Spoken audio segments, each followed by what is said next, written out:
Okay, now we're live. So yeah, welcome everyone to the post-campaign hangout where we can just chill out and chat about the game that's just been finished, the Werewolf Sveriges elite campaign. And to celebrate it, because I have American players and I have a Dutch player, I went out and got myself Dutch beer and American beer, even though some of it is rather swill. But yeah.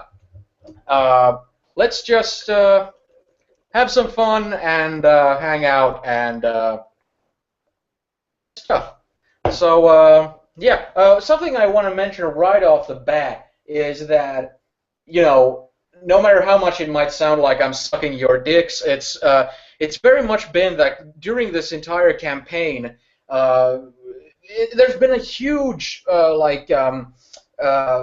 like escalation when it comes to campaigns I've ever run. When it comes to player GM kind of like positive interaction and stuff. When it comes to like the GM throwing ideas at the players and the players like grabbing onto them and putting their own spin on them and kind of throwing it back to me and me grabbing it and all that stuff. It's been really great, and I've like really enjoyed not only having just fun playing with you guys, but being like very rewarding in terms of being this kind of being like a creative hobby.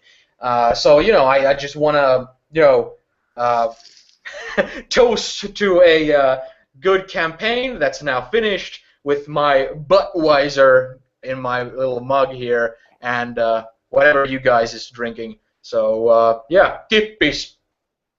Cheers. I'm pretending this is Guinness. It's water, but I'm pretending.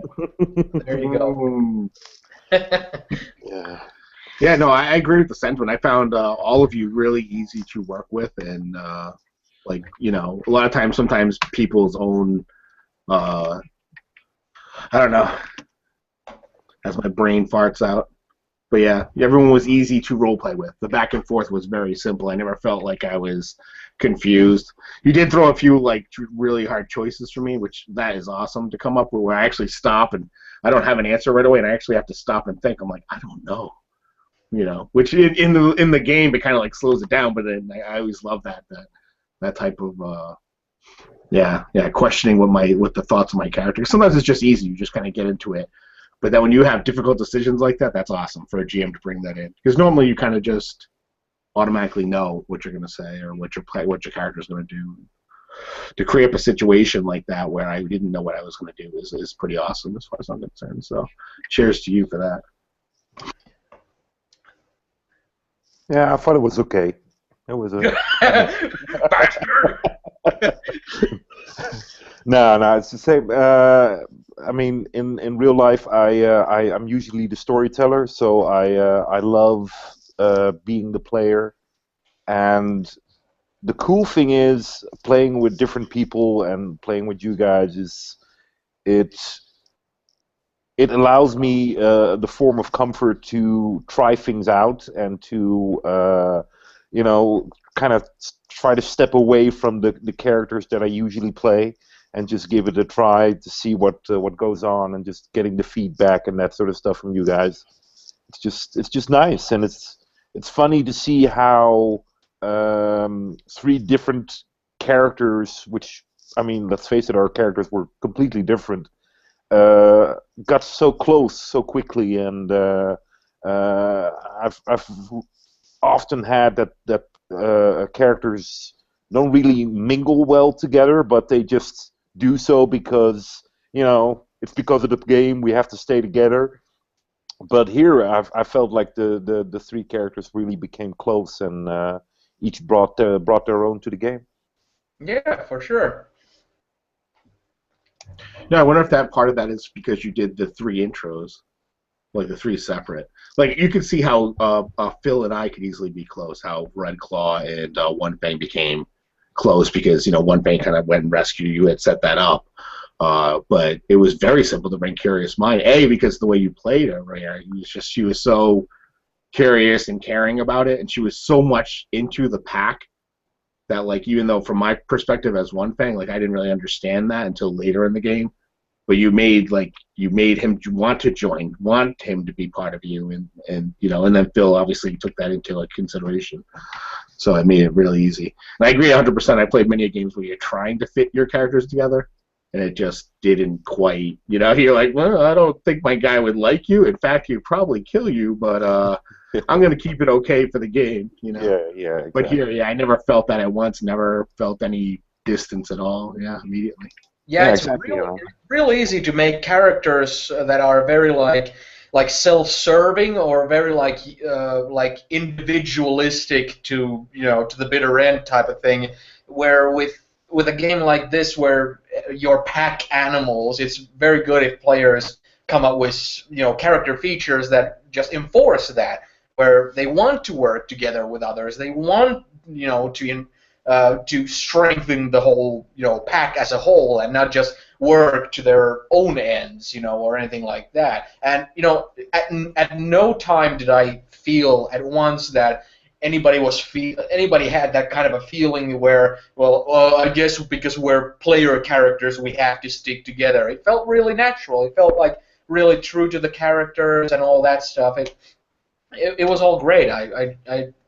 There was not a single moment really. Even if I would try to be like, if somebody were asking, like give me criticism or something like that, it would be very hard to come up with stuff because honestly, I not once did I feel like anybody was clearly bored or somebody was clearly like doing something they wouldn't want to do in a game or stuff like that. Everybody at the whole time felt like they were having fun and they had an opportunity to exercise their own creativity and also take the stuff I and other players were throwing their way and throw their own fix on that and just exchange that kind of creativity and inspiration. And it really worked well. And I was always looking forward to a session.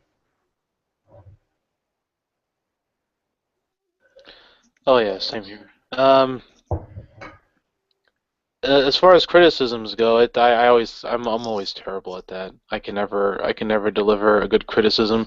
I have to wait a long time and wait things out because writing a game isn't an exact science. You get different variables and stuff. You have your highs and your lows certain days, so it's not always going to be perfect. I really did enjoy the game. This is my first time playing within Werewolf, the Dark Ages setting, and playing Werewolf in general. I really did enjoy the characters, and I like the interactions. The cool thing is that unlike most role-playing games, or at least as far as most settings are concerned, this one kind of comes with its own precept for the players to already have characters that kind of know each other, that are kind of already in a group. As you had said before, Jonas, since they're Garou, they're pack animals. So we have this already reinforced idea there. Now, it doesn't mean that they're going to get along 100%. They're going to have disagreements here and there, but they're on the same team. This isn't like the guys meeting in the tavern, and one of them happens to be murder man who just wants to take everyone's gold and leave them all dead as he poisons them in the middle of the night. It's more of a teamwork, and I really enjoy that aspect of it. I really also enjoy the whole look at it because this is again the werewolf mythos, right? But it's kind of turned on its head and given a different light. It's portrayed differently. As I was reading the book again and I was getting into the lore, I really did enjoy all the different aspects about it. A lot of things always jumped out to me, and that's a lot. It's like out of all the settings, this one is the least darkest, but it has some equally, like, it's dark, but it's equally just as wondrous, I would say.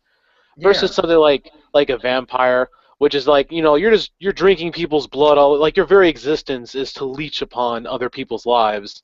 Whereas a werewolf, it's like, nah, I could just live out in the woods and hunt deer and I'm fine. Yeah, well, that's also because of the just purely out of the what the kind of themes from the get-go was like Vampire from the get-go is a very gothic game. It has the whole Godfather, gangster feel, and it has that kind of a classic vampire feel. But it's very gothic. It's very much like everything you do is at night. It's if you browse through the pictures, it's all like everyone's wearing black leather and stuff like that, and and with the werewolf, it's very much driven from that whole Captain Planet and the Planeteers kind of a place, this kind of a environmentalist place. The Dark Ages setting only came afterwards, which was much more of this kind of tribal warfare type of a setting. But werewolf itself, whereas vampire is like driven by the whole goth theme, werewolf is driven by the kind of hippie theme. At least to a certain extent, at least as in like a driving point. So that gives a lot of the flair to it, and it's like if vampire has like cults and magic powers to make someone's blood boil or horns grow on their head and stuff.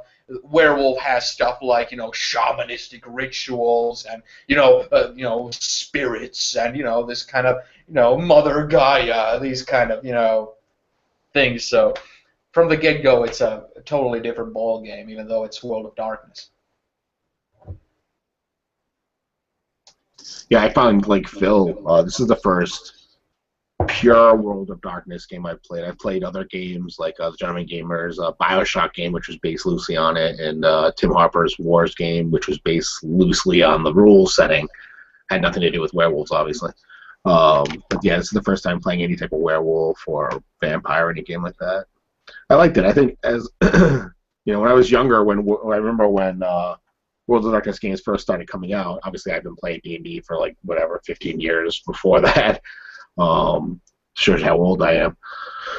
But I was like, why do I need another vampire game? I got vampires in Dungeons and Dragons, and I didn't really get the whole goth thing because that was not part of my scene. I was not a goth kid. I was a kid who grew up in the 70s. That's not we weren't into that type of stuff. So I was always a fantasy guy. But coming into this, playing this, even though this is a set back in time, I really enjoyed it. And werewolves are my thing, man. I've always had a fascination with werewolves. So to come in and play one. As a rule set, I find it's a little weird. It seems so overpowered. Like, you can just crush anything that comes around, Or something has to have, like, the perfect set of things to make you superhuman, like your guy had, like, the silver claws and all this stuff. And, like, if he didn't have those at the beginning, we would have just wrecked him at the beginning of the game. So it kind of shows me like there's some sort of weird balancing thing that I think is missing in the game, unless there's a way to go past like the 7 wounds or something like that. Because I didn't really know anything about the game. I didn't munchkin my guy at all. I just gave him he's got like 2 strength too. I mean he's wimpy comparatively to someone like Redclaw, but I was able to put out tons of damage. It was just a weird thing. So I don't know if that's a mechanic thing. Not that I really care about the mechanics that much because I was so into the story, but. When combat did come, I was like a little like, wow, like 2 seconds we just ripped this guy apart, or 1 second he just killed Redclaw in 2 seconds. He just stabbed her in the side. I'm like, oh my god, we're all gonna die. I hope Curious Mind kills him because I'm not gonna do it. Yeah. Go ahead, Phil. Okay. So sorry. I think what you like what John was saying about the system and stuff. It's something that I've noticed greatly as well, because like the whole thing about the werewolves is that you transform. You have your different transform states, and I like that. I thought that was really cool. But on my way to and from work, I would always think about that. I'm like, well, there's huge die pools that we end up rolling, and like I've always wondered if there was ever a more clean way of doing that, because as John said, there would be encounters that would either go completely in our favor or completely against our favor, and very rarely did it even out to this nice little mishmash. And that's probably due to the fact that we end up rolling like huge sets of dice and stuff, and depending on what form you took, obviously if you're in Krino's form, you kind of get the most variety of die pools to choose from, mostly in strength. But you know that just adds to the huge die. And of course, if you also include the fact that you got the exploding tens, that escalates things. But it's equally as exciting. But I do find that there's this weird snowball factor, and I always wondered how, if someone were to make some sort of homebrew or kind of reinvent it, how would they fix that? Like, how would they take that element and make it not as snowbally? How to kind of just, without needing the whole thing? Because the other fact that I would notice about it is that, like, you need a longer character sheet for a werewolf game. Yeah, Because I've often encountered when I've criticized the mechanics, people often have just answered it with, well, you need to try New World of Darkness. I have some of New World of Darkness books on my shelf, but I haven't ever played them actually. But it's from what I understand, there's lots more of a a lot of this kind of access things are kind of like, it's much more neat from what I understand when it comes to the die rolls and mechanics, but I haven't tried it myself, so I can't say for certain. But I also believe that they actually you can only stay in Krenos form, or I'm not sure if they call it Krenos form anymore, but you can only stay in that shape for a short period of time before you actually change back. So that means you just can't.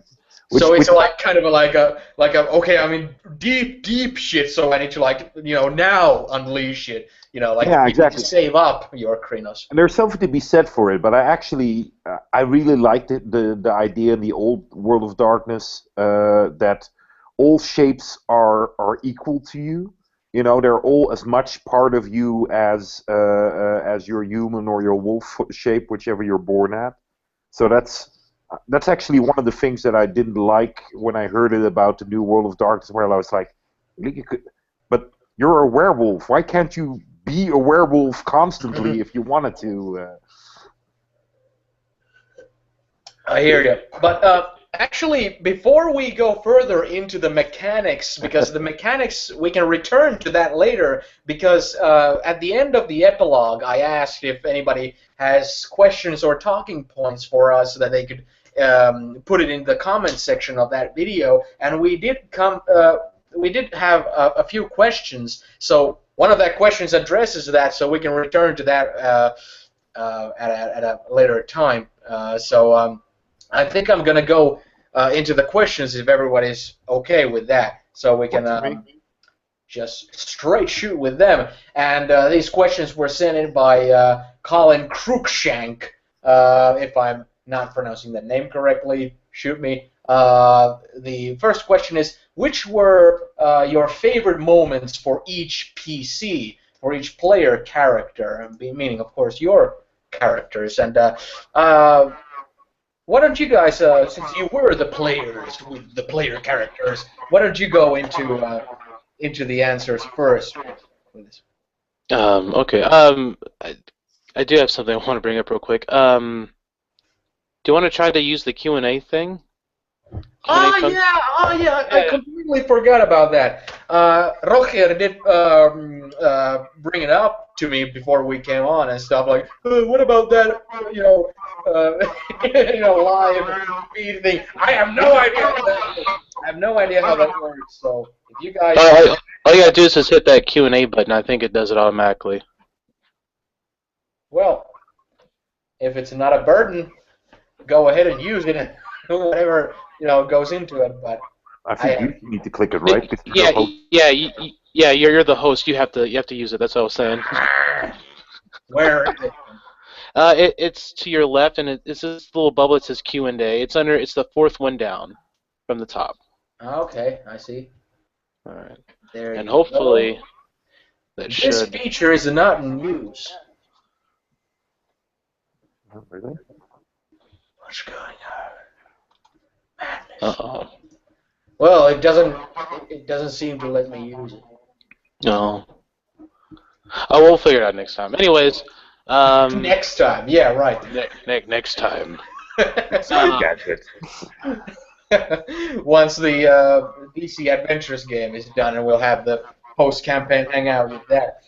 Hmm I think my favorite moments in general, is when I get to describe how I viscerally eviscerate my opponents. Having being a kid from the 80s and 90s, I often enjoyed my RoboCop and my ultra gory action films, and so when watching stuff like The Guyver and things like that. I get into that mentality that I'm a giant werewolf that gets to eviscerate things. So, I was a lot of Fist of the North Star was in my mind, and I was just thinking, oh man, how can I kill? Oh, I got it, and then I get to like shove the claw just right up in there and just rip straight back out. Yeah, and Those pretty those much are every time you were unleashing, I was always like, okay, I better just step back and let him describe all he wants. It's gonna be gold yeah, anyway. uh, those are always my favorite moments. I really do enjoy. Um, every time my character got to sit down and have talks either with Eider Drake or the rest of the clan about her position and stuff, kind of reinforcing her character's ideas and kind of giving her new ones and new perspectives. Basically all the things that were led to their own personal growth and growth that happened at the same time with other characters because it wasn't just a singular thing. All of our characters were growing at the same time, and I always enjoyed those moments because they really jived together quite well. It was a good composition that really complemented one another. I enjoyed that. Hmm. Well, what about Roger? What about your favorite moments about Curious Mind? Well, it's funny. I actually interpreted the questions a bit differently. I actually thought, well, I also have, of course, my own favorite moments, but I actually also thought about my favorite moment from the other players. Yeah, sure. So, We can go to that. Like, I first want to hear everybody's opinion on their own character, and then oh well, let's my go own through it. characters was just the interaction with the other players. I love the fact that I got to play Curious Mind playful and just knocking other guys over and just starting the race with them and that sort of stuff, bringing out her animal upbringing and just building friendship through playfulness, and I love that. I uh, I definitely liked the thing where Red Claw and Curious Mind went into the town, and we were just salutations, everyone, and God be blessed, and blah blah blah. That was just I had to laugh out several times about that, and just yeah, that was just a really good running thing, and that was actually I think that was probably my favorite moment where we were just Yeah, hanging out in the town and just having fun. there was a very nice like balance of very serious moments and very like lighthearted moments as well. That being especially among them. That was a lot of fun. But when I did that, the whole idea was, I got a really serious Red Sonja like character here. Um, what would be something that would be funny? And then I was thinking, well, she doesn't interact with the people very much. She kind of stays distant, actually. So I thought maybe when she comes to town and interacts with the humans, she would be extremely almost. It's kind of like how an alien would interact with humans and stuff. They'd be very stiff, very um, ignorant in a lot of ways. So I had her behave that way, and it came across as very somewhat condescending and stuff, because Yeah, like, is obviously, this your Earth humor? yeah, Yeah, human exactly, dollars? because they all now guru, which is Yeah. it's a much different level of organism than the normal creatures. Yeah, definitely, and definitely, you being even though you're human born, Red Claw still spent the great majority of her time in the wilderness with the werewolf community. So you kind of get estranged from that. there's a section in a book somewhere about the effects of if you spend too much time in the Umbra, you become estranged from the physical world, and vice versa. If you never go to the Umbra, you become estranged from that, and those are all natural parts about the werewolf's kind of life and the things that they need fulfilled. So if you neglect something, you become estranged from it. So that was a lot of fun. Where just like you described, the kind of alien feel about it. What about John? What about the one fang moments that you enjoyed the most? Um, I think the things that stand out for me with One Fang were I really liked his first interactions with Red Claw. Those conversations we had right after we stayed there, because he had no idea what the hell was going on. So I had a lot of fun interacting, and like it set up that dynamic of student and teacher right off the bat, I thought.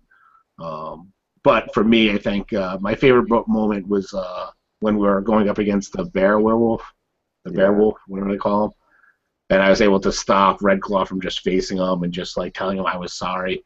I thought that was a pretty good moment for One Fang as a for growth and stuff like that. I thought it would make a really cool scene too. Yeah, I think that was actually my favorite scene from the entire game, where you were just, all of a sudden stepping out of the shadow and becoming this person of your own and just facing off against that werewolf or bear creature.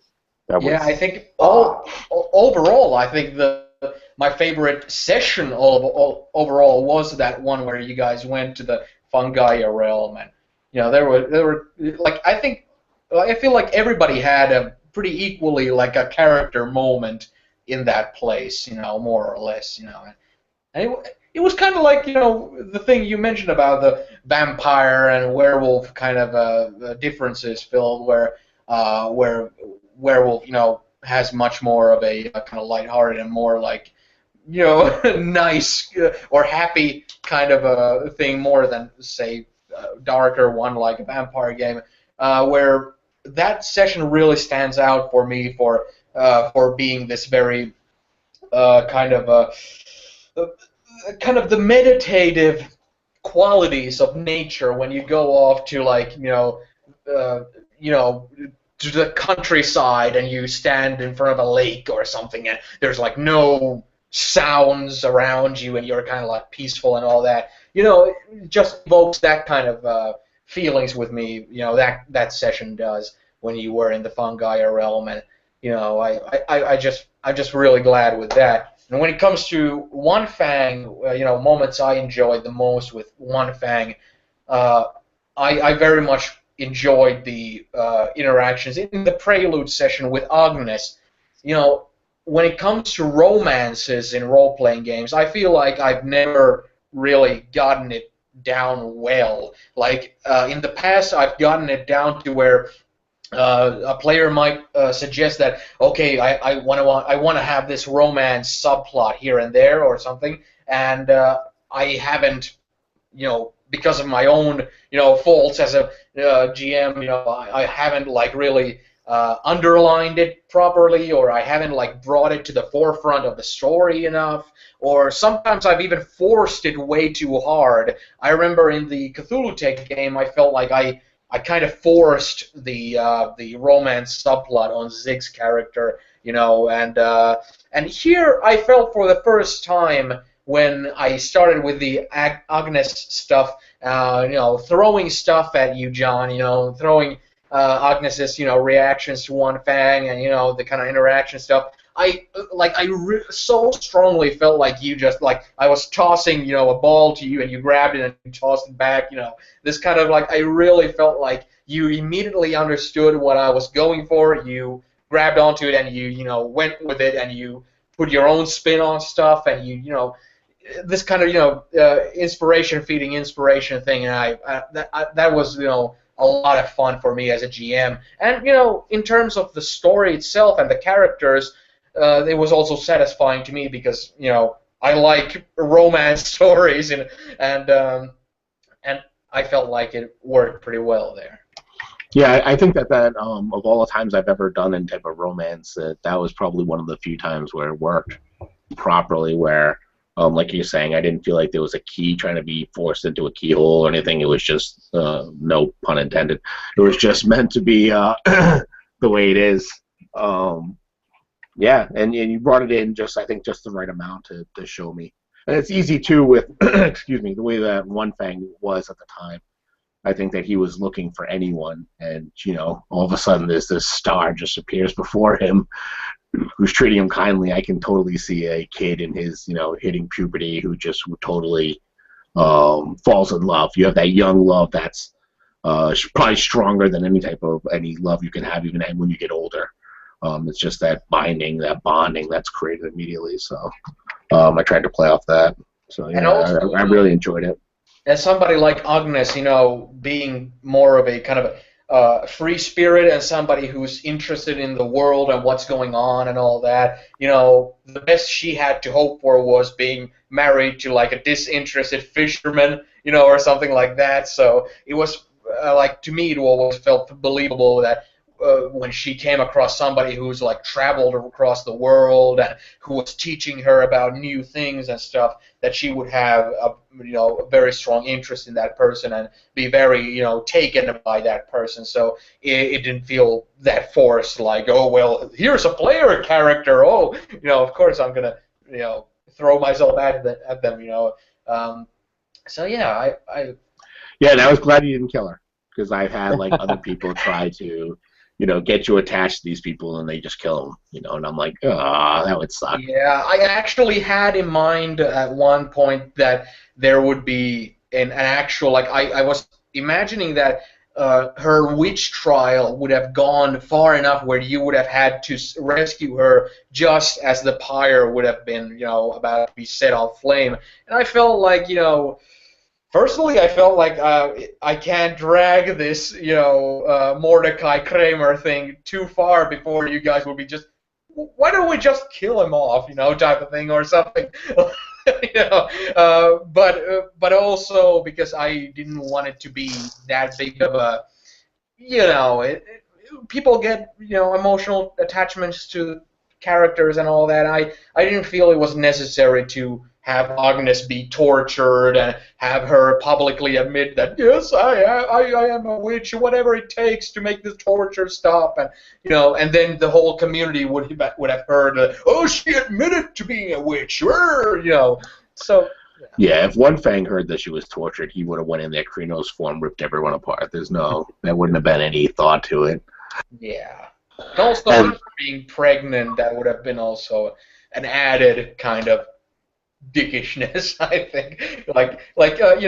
You can wallow in this kind of and kind of bask in this kind of misery of how much can I throw misery at the player and to get them pumped up.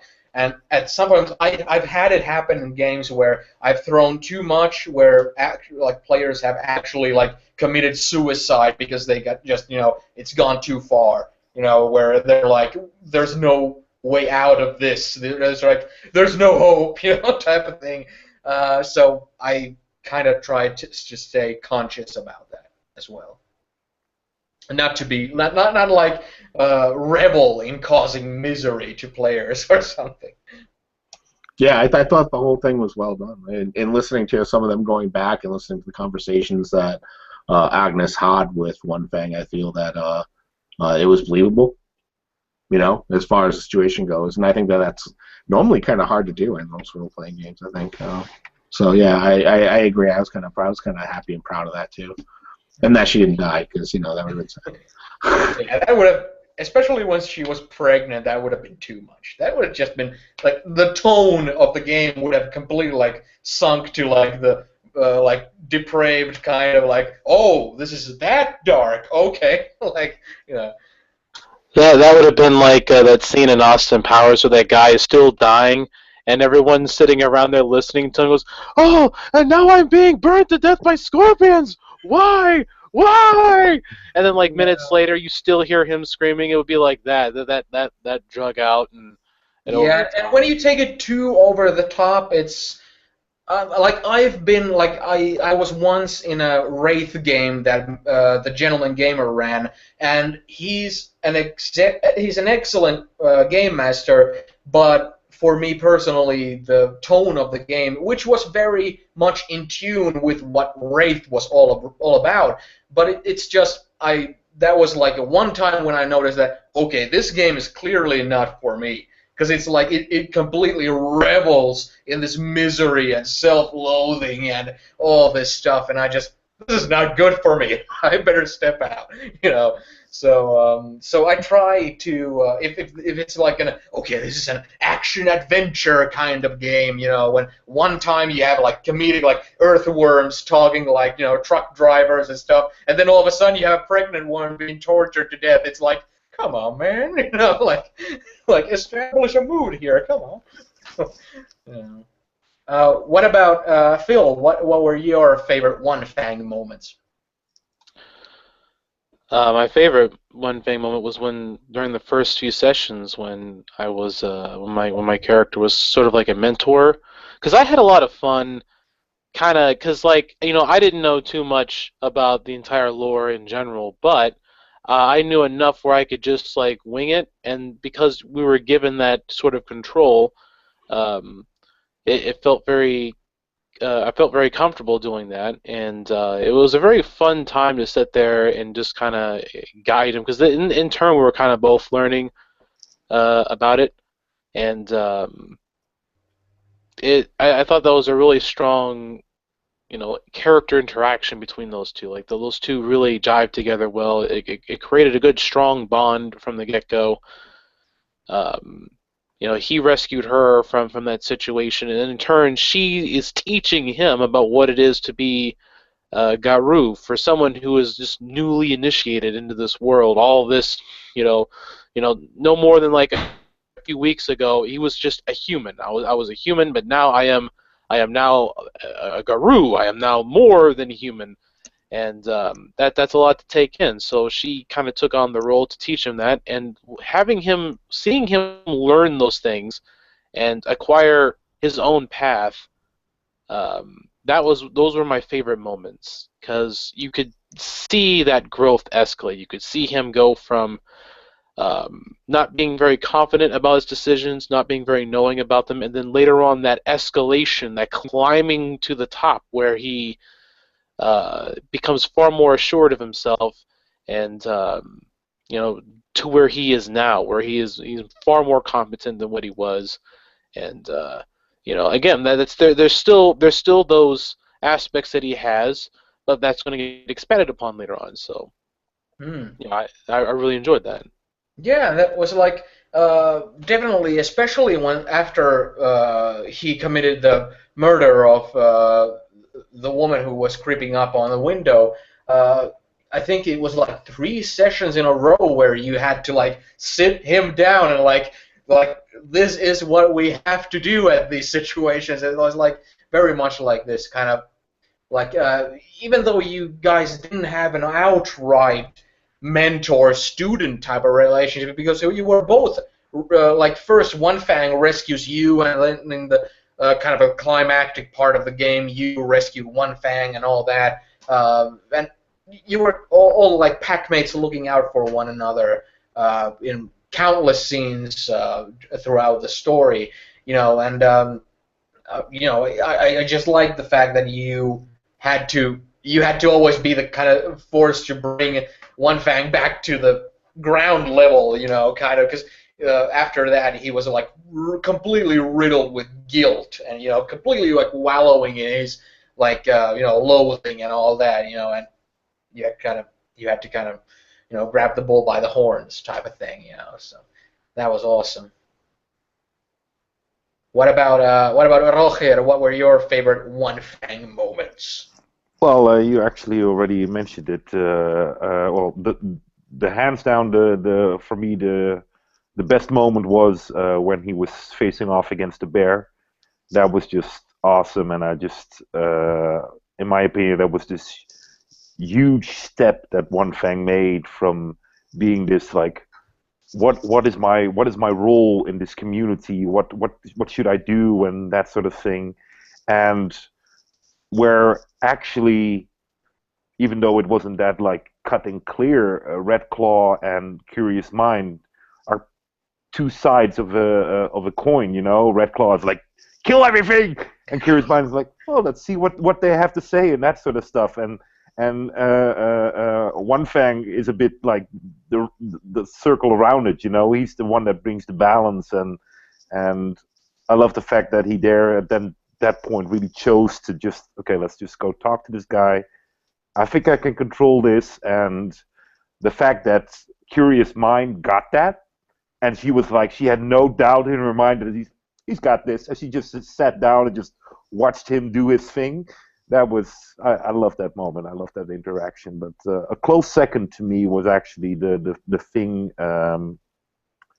Well, it's both, of course, the moment for One Fang, but also the way John played it is when he killed the woman, and he was in doubt. You know, he was just torn apart about, damn, what am I gonna do? You know, what am I gonna do with this situation and that sort of stuff, and just running around with her and just not knowing what to do, and just all of a sudden, you know, this happens, and the way that escalated and things, that was awesome. That was just, I mean, as you could say that as a player, I had little to do at that time, but I had no moment where I was like, oh man, when is my turn again?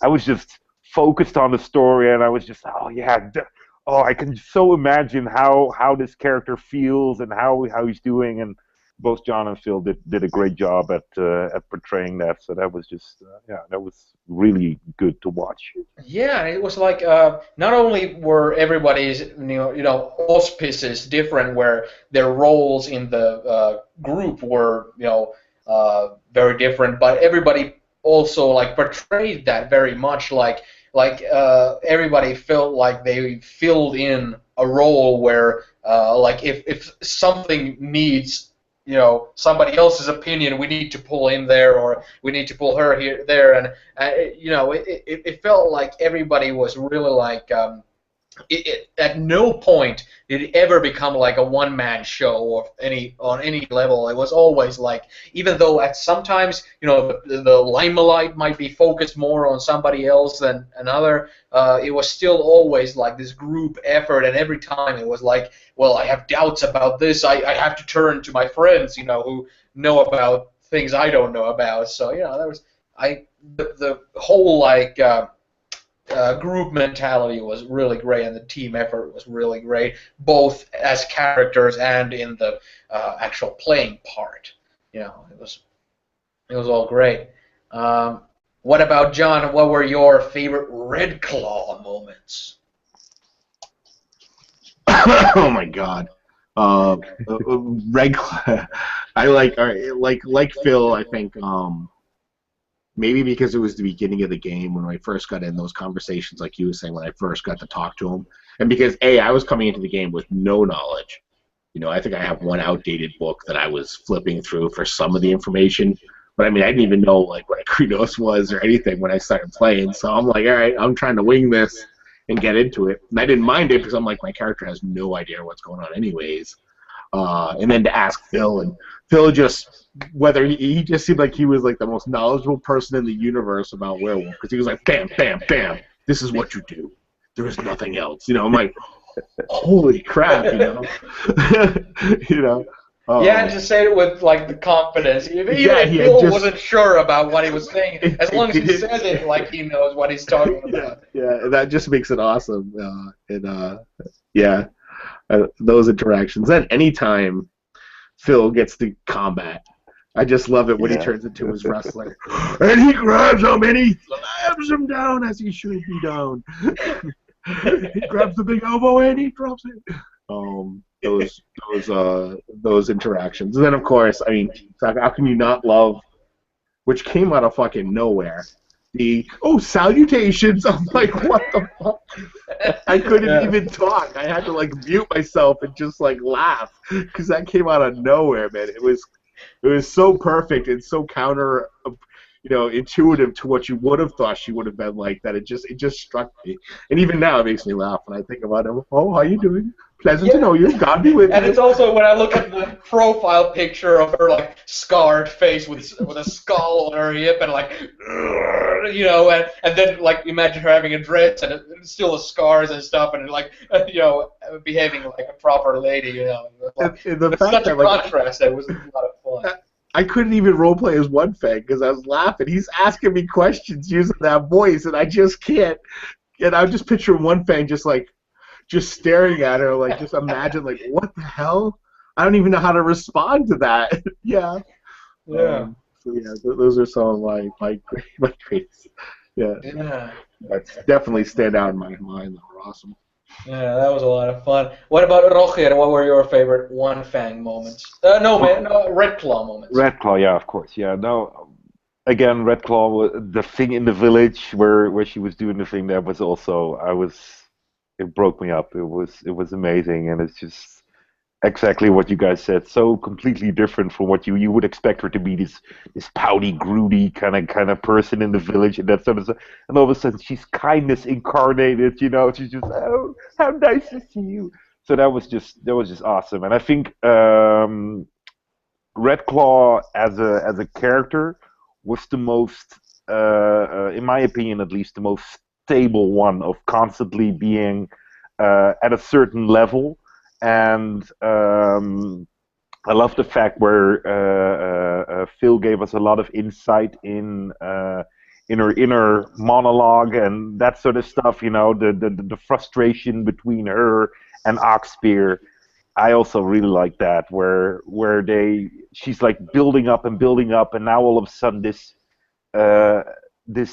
epic battle, which she probably already had planned in her head, where she's finally going to take the leadership of this clan, is all of a sudden taken away from her, and that just what that does to her and how she deals with that was spot on. That was really good. Yeah.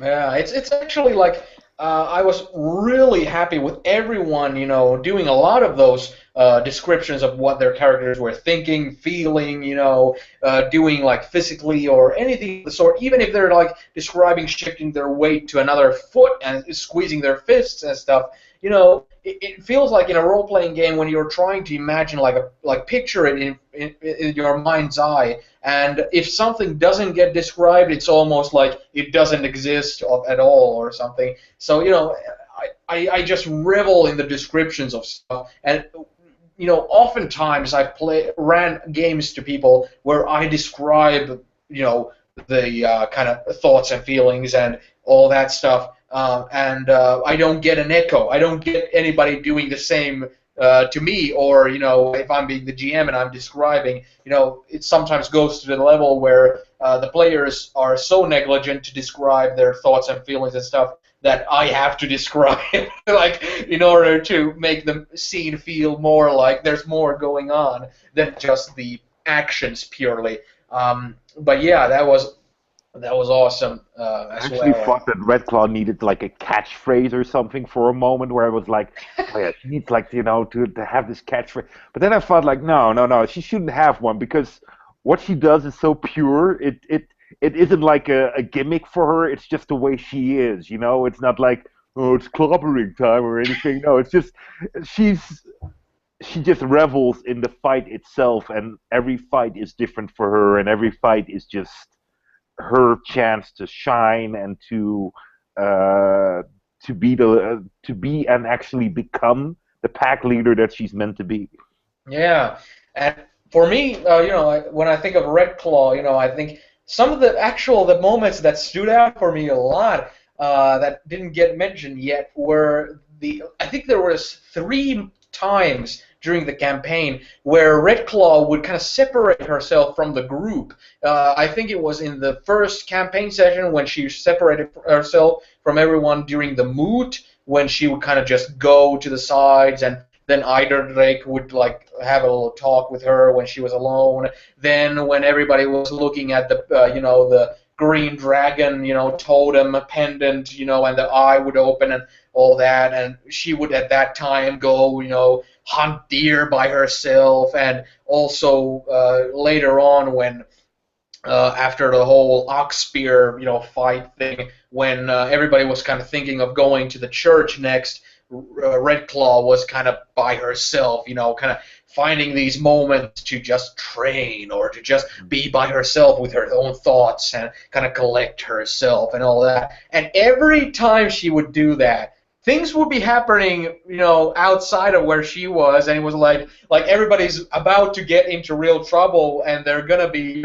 screwed if they don't have Red Claw, there by their side, and especially when when you guys were looking at the pendant and doing the ritual of purifying it of Wormstain and all that, and Red Claw went to hunt the deer, and the die rolls completely like wrecked that.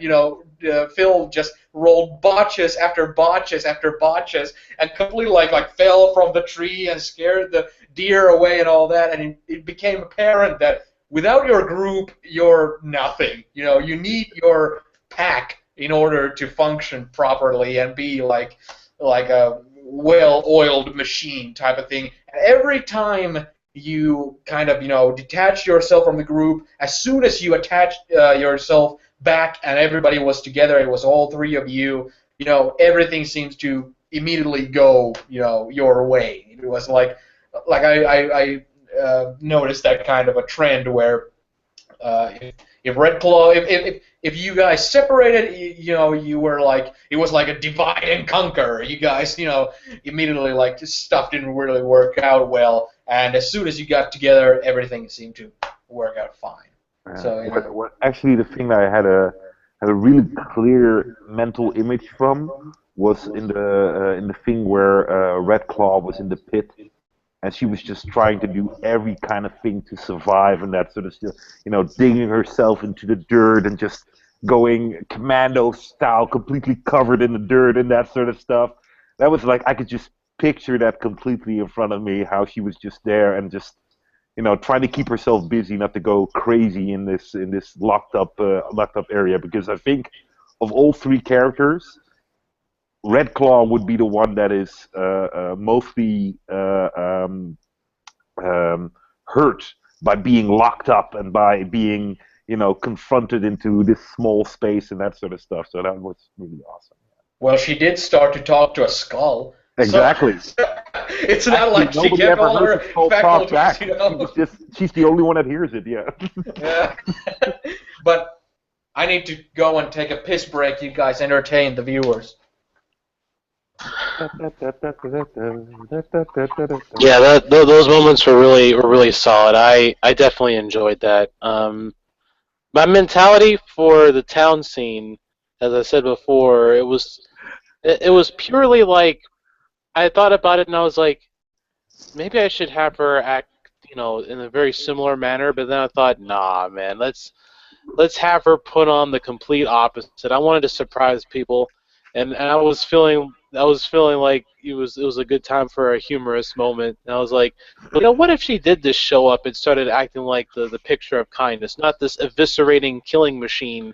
It's just, oh, gods be with you. Oh, yes. Yeah. I love that. Oh, that was so funny. I'm awesome. glad you all got a kick out of it. Yeah, the fact that there's space and that there's this, you can do that in this group. That's just awesome. I like that. I have players that were going, oh, you don't take the game seriously or something, and I was like, what? What do you mean you're not taking the game seriously? We're just having fun here, This is just an awesome scene. Well, yeah, that's the thing. There's room for comedy and drama and all that stuff. And I feel like if you ride only one theme for very long, you end up running the risk that it just gets burnt out quickly. Because there's only so long that you could do horror before it's like no longer horrible. You get desensitized to it, and it's like, oh, and you open up the door and it's a dead body, and then you're like, yeah, but I've seen 25 dead bodies like within the past 30 minutes. Nah. Yeah. And then as a player and a character, it's kind of hard to reinforce that point. I always tried very hard to in the moments where like she was by herself, like the whole idea was that she's just trying to go off and as Jonas said, collect her own thoughts and stuff. but it was always at the shittiest moments. And I'm like, I'm just gonna have her go off and kind of do these little miscellaneous errands, and then come back to the group, because I figured that the wolves, they wouldn't all, the Garou wouldn't be together 24/7. They'd go out and do the little separate things, and then come back. Um, but like every time she tried to do something like that, just to like sit down and have a breath of fresh air and quiet, it's like, no, you need to get back there now. They're in serious trouble. It's like, oh. Mm. With the internal monologues, I always felt that really helped. It's like a picture inside the character's head that gives both the other players and the game masters in question a good look about what's going on internally, and I feel like it helps set the scene quite a bit. Yeah. It's like metagaming without metagaming. Right, I'm giving you the idea of the game plan without really revealing too much. Like I hint a little bit here, I give a little insight there, but it's not the whole shenanigans. It's just little bits and pieces at a time, and Yeah. I always try to work hard at that.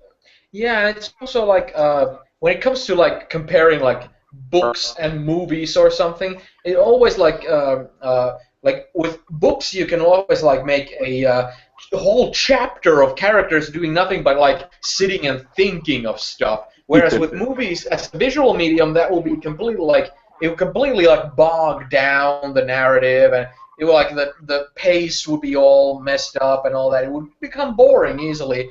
But with role playing, it's kind of somewhere between. I think it's much closer to like books or something like that, where I think you have all the time in the world to describe what your character is thinking, what he's feeling, what his intentions are when he's attempting this and that you're describing. What does it bring up in his mind and all that.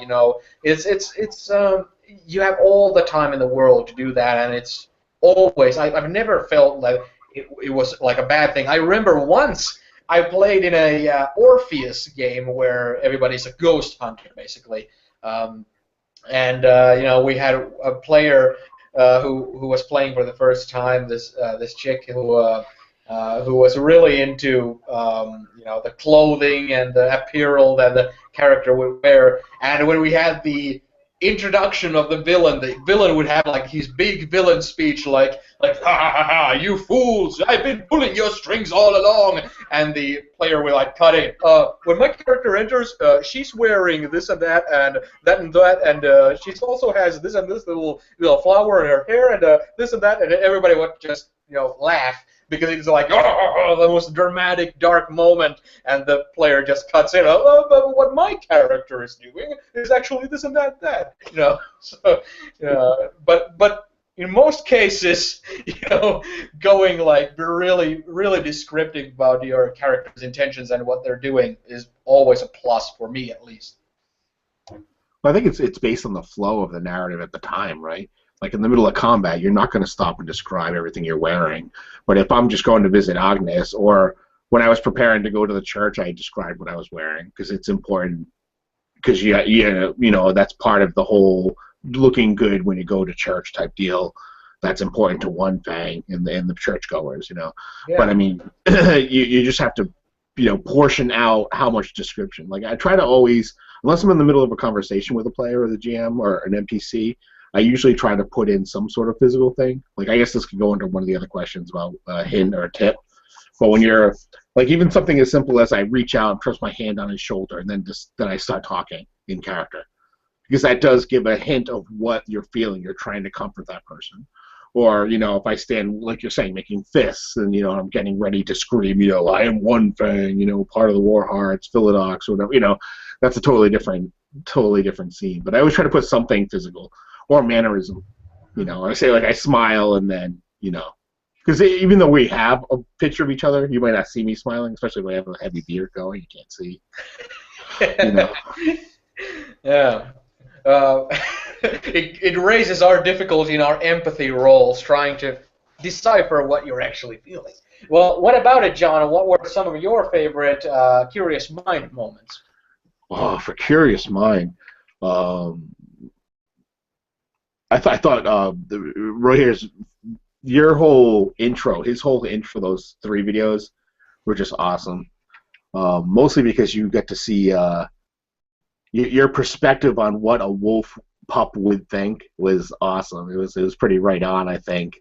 Because whenever you made a decision, I was thinking in my head, like almost mirroring the decisions that you were making. I'm like, this is awesome. I'm like, oh my god, it's almost like playing the same like he's playing the character, almost like I was remotely controlling it. And I really enjoyed those.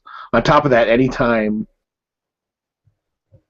uh, it was just the little things that you did to keep us like grounded. Like anytime we went to go somewhere where you erase us, or you'd nip at our heels or move. And I think that's important to say because throughout the entire campaign, right, she would always race and she would always run. And we all started kind of putting that into our thing where we'd always race each other. But at the end, when we walked out, all 3 of us got in a V formation, all behind Red Claw, which I thought was kind of really poignant. And I like that Ro here and I both had the same idea at the exact same time to kind of pull in behind her, so that's saying that she's the leader. I thought that was a good kind of like circular thing, and without his role playing from the beginning, we wouldn't have had that kind of ending. Which maybe just that's more of a player thing than maybe like people viewing might not have noticed it, but in my head that was something that was super awesome. Yeah, regarding all those, declaring your intentions and thoughts and feelings and all that, without those, it can easily go to the point where you just kind of feel like, well, it's just like role playing a human character, except I'm all force kind of thing.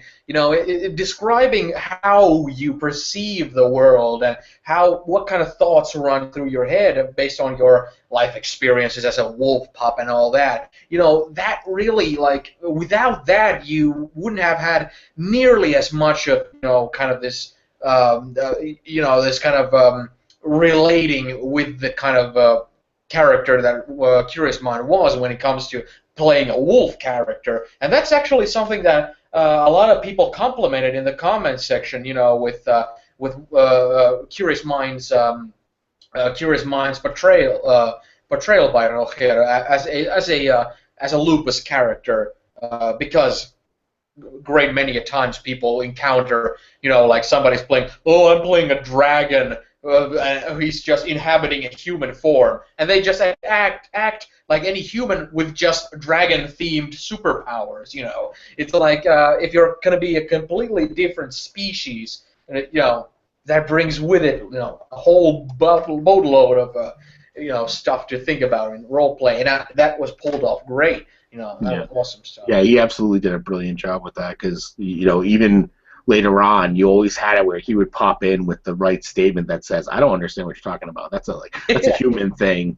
That doesn't make any sense. Why are you not friendly towards your, their family? Why are we all not taking care of this? That's what you do. And it's like, oh, man, it's so awesome to interact with that. It was great. Yeah. What about Phil? What about your favorite moments with Curious Mind?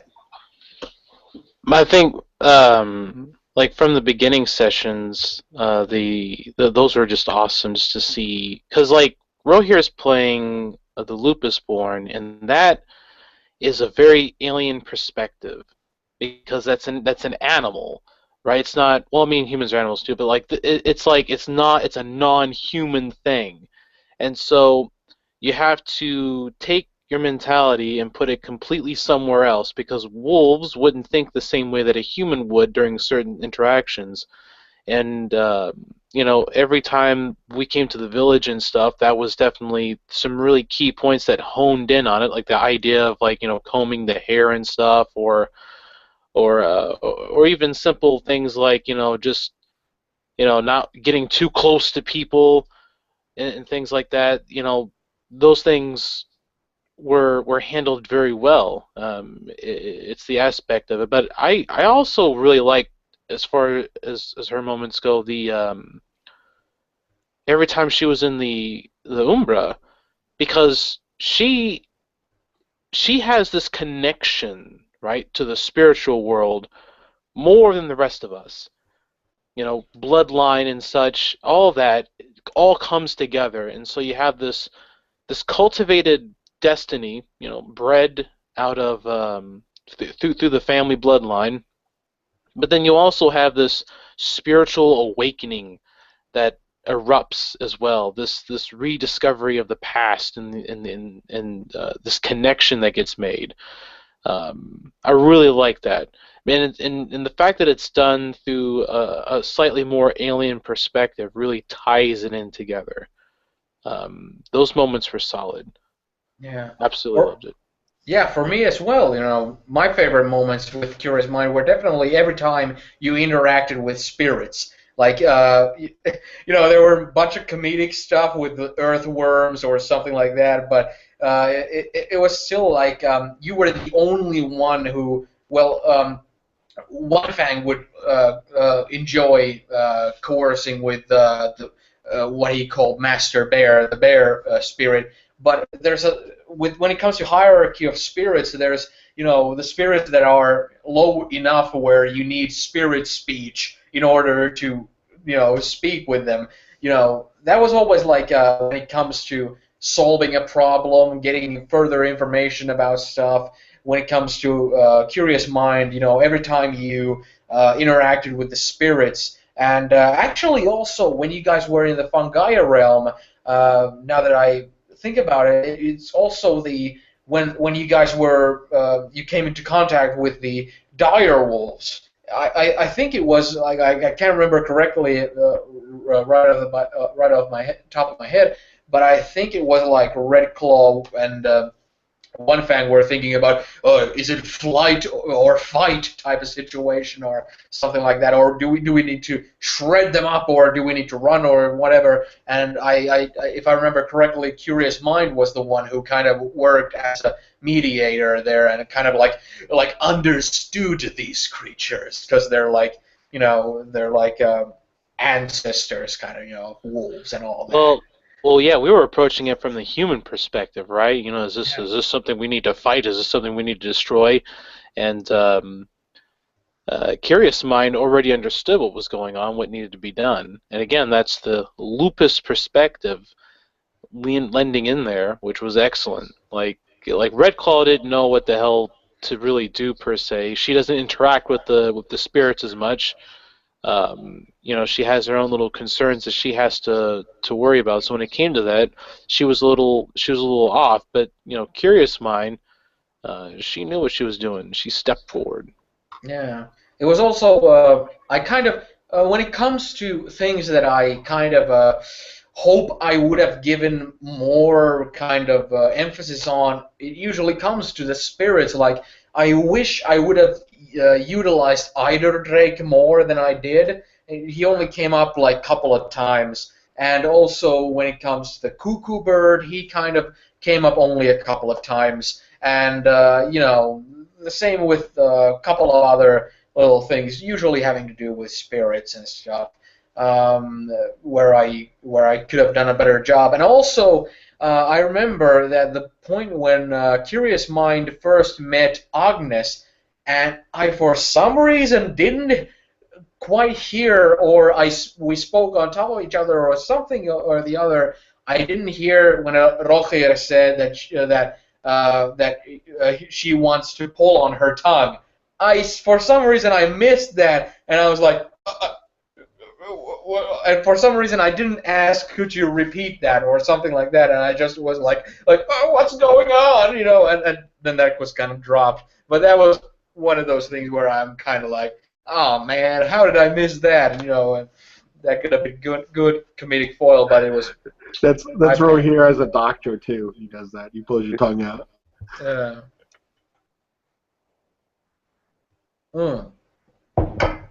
But yeah, now that we've talked about the player characters, let's go to the next question that we got, which is, which were your favorite moments for some PCs? NPCs, sorry. Some of your favorite moments for different NPCs, and I think I'll start this by saying that I think if NPC moments weren't already mentioned during this favorite PC moment thing, because my favorite moments were with NPCs were stuff with Agnes and stuff with the spirits pretty much the most. When it comes to different NPCs, it was different things that I just didn't like. I had not planned at all.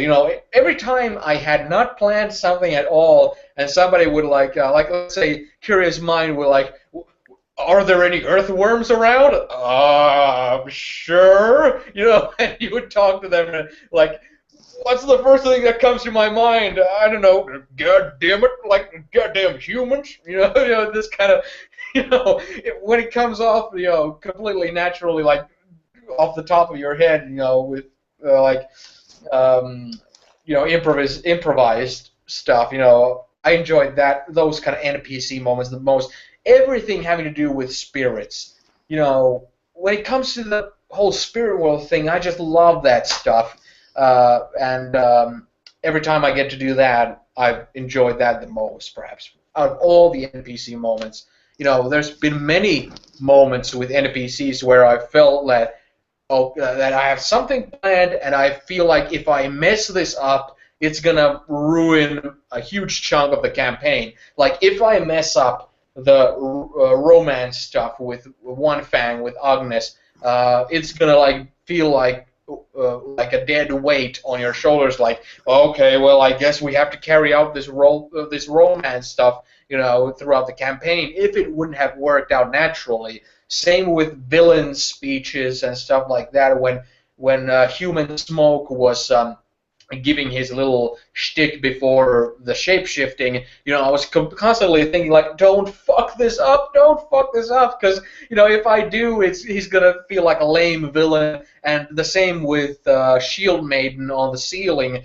If I miss, their motivations and their, what they attempt to achieve, and their kind of villain monologue, and the stuff, they're going to feel like, complete throwaways, And when it comes to NPCs, it all worked fine. It all worked out fine, So, yeah, I can't pinpoint a single moment or anything like that.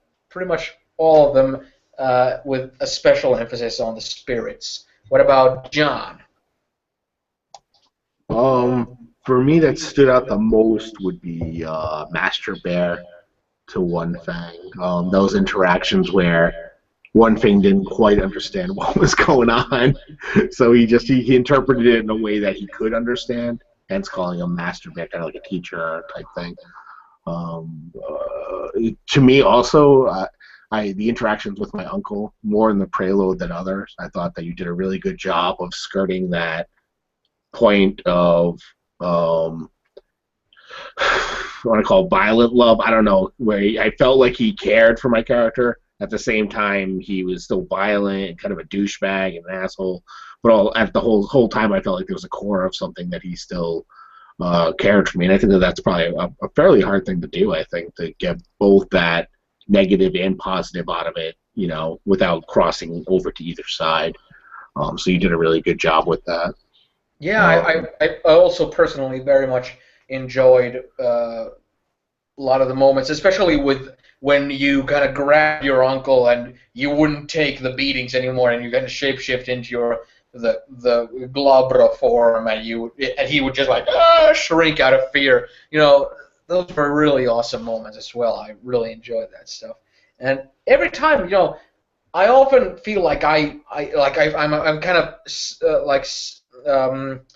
self-aware, I hope I don't get onto tangents and completely I just want to throw my ideas out there. It always the ideas required you to grab onto it and work off of it, and it always worked out well with you and with everyone else. It never really.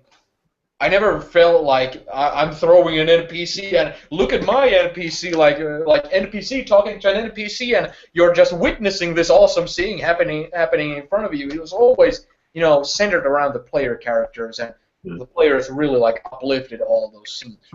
One other person was Human Smoke. I as a player and as obviously as a player and as a character, obviously, I had no idea that he was anything more than a human. right up to the point where he transformed.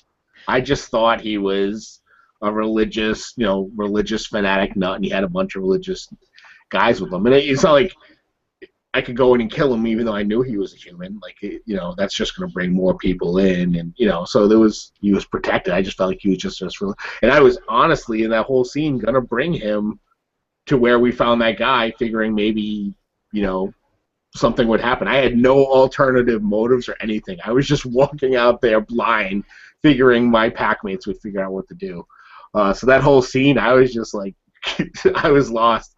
When you ripped apart, I was like, what the fuck is going on? What's a spiral dancer? I'm like, I don't even know. I'm going to the book, looking at them. I'm like, oh, okay. I get this now. I know what these things are. I think that was also kind of my fault because Phil would testify if Phil is present there, if it's not just his profile picture. I'm here. I'm here. Okay, that's good. Phil would testify to my kind of eagerness to not kind of savor when it comes to villain reveals when it came to the Cthulhu Tech game, where, again, it felt like it came out of nowhere when one of the allies kind of, I was the villain the whole time, like, what? I've kind of grown this kind of a thing where I'm afraid the players will just, well, he's a hazard, let's just kill him off, Like, I remember me and Roger were in a game with Zig and Tim Harper, and in the first session, Tim's character killed off an important story NPC, and I think maybe I was traumatized by that, to thinking that the players are just about to off an important story character any moment now, so I need to like reveal them To be fair, Tim is a bit chaotic as a player. just a little bit. He's Tim is an awesome guy, but he does tend to do impulsive things in games. So story NPCs, beware. Actually, about the thing you guys mentioned about curious mind thinking as a wolf and as a thing. The fact that she learned that One Fang's uncle was actually this mean person who hit his family members and that sort of stuff. She was actually this close to going, oh well, he's crazy. We need to kill him. And I actually mentioned that to you. You were like, oh man, if you would have killed that uncle, the story would have crumbled pretty badly after that. Yeah, like completely pragmatic thinking, like, yeah, he's a detriment to the pack, let's just off him. Yeah, he's crazy, he needs to be put down, yeah. Yeah. Well, what about Phil? What were your favorite NPC moments? I like her final interaction with Oxspear at the end. I thought that was a very dramatic reveal. Because like I was like, Red Claw was building up in her head. She had this perfect moment where she was gonna duel him and take him down honorably, and then succeed the pack the right way. Because in her mind, she is very much she likes to follow the ways. She wants to make her ancestors proud for various reasons. Spoiler alert! That's part of the story stuff that we'll cover if we ever do this again.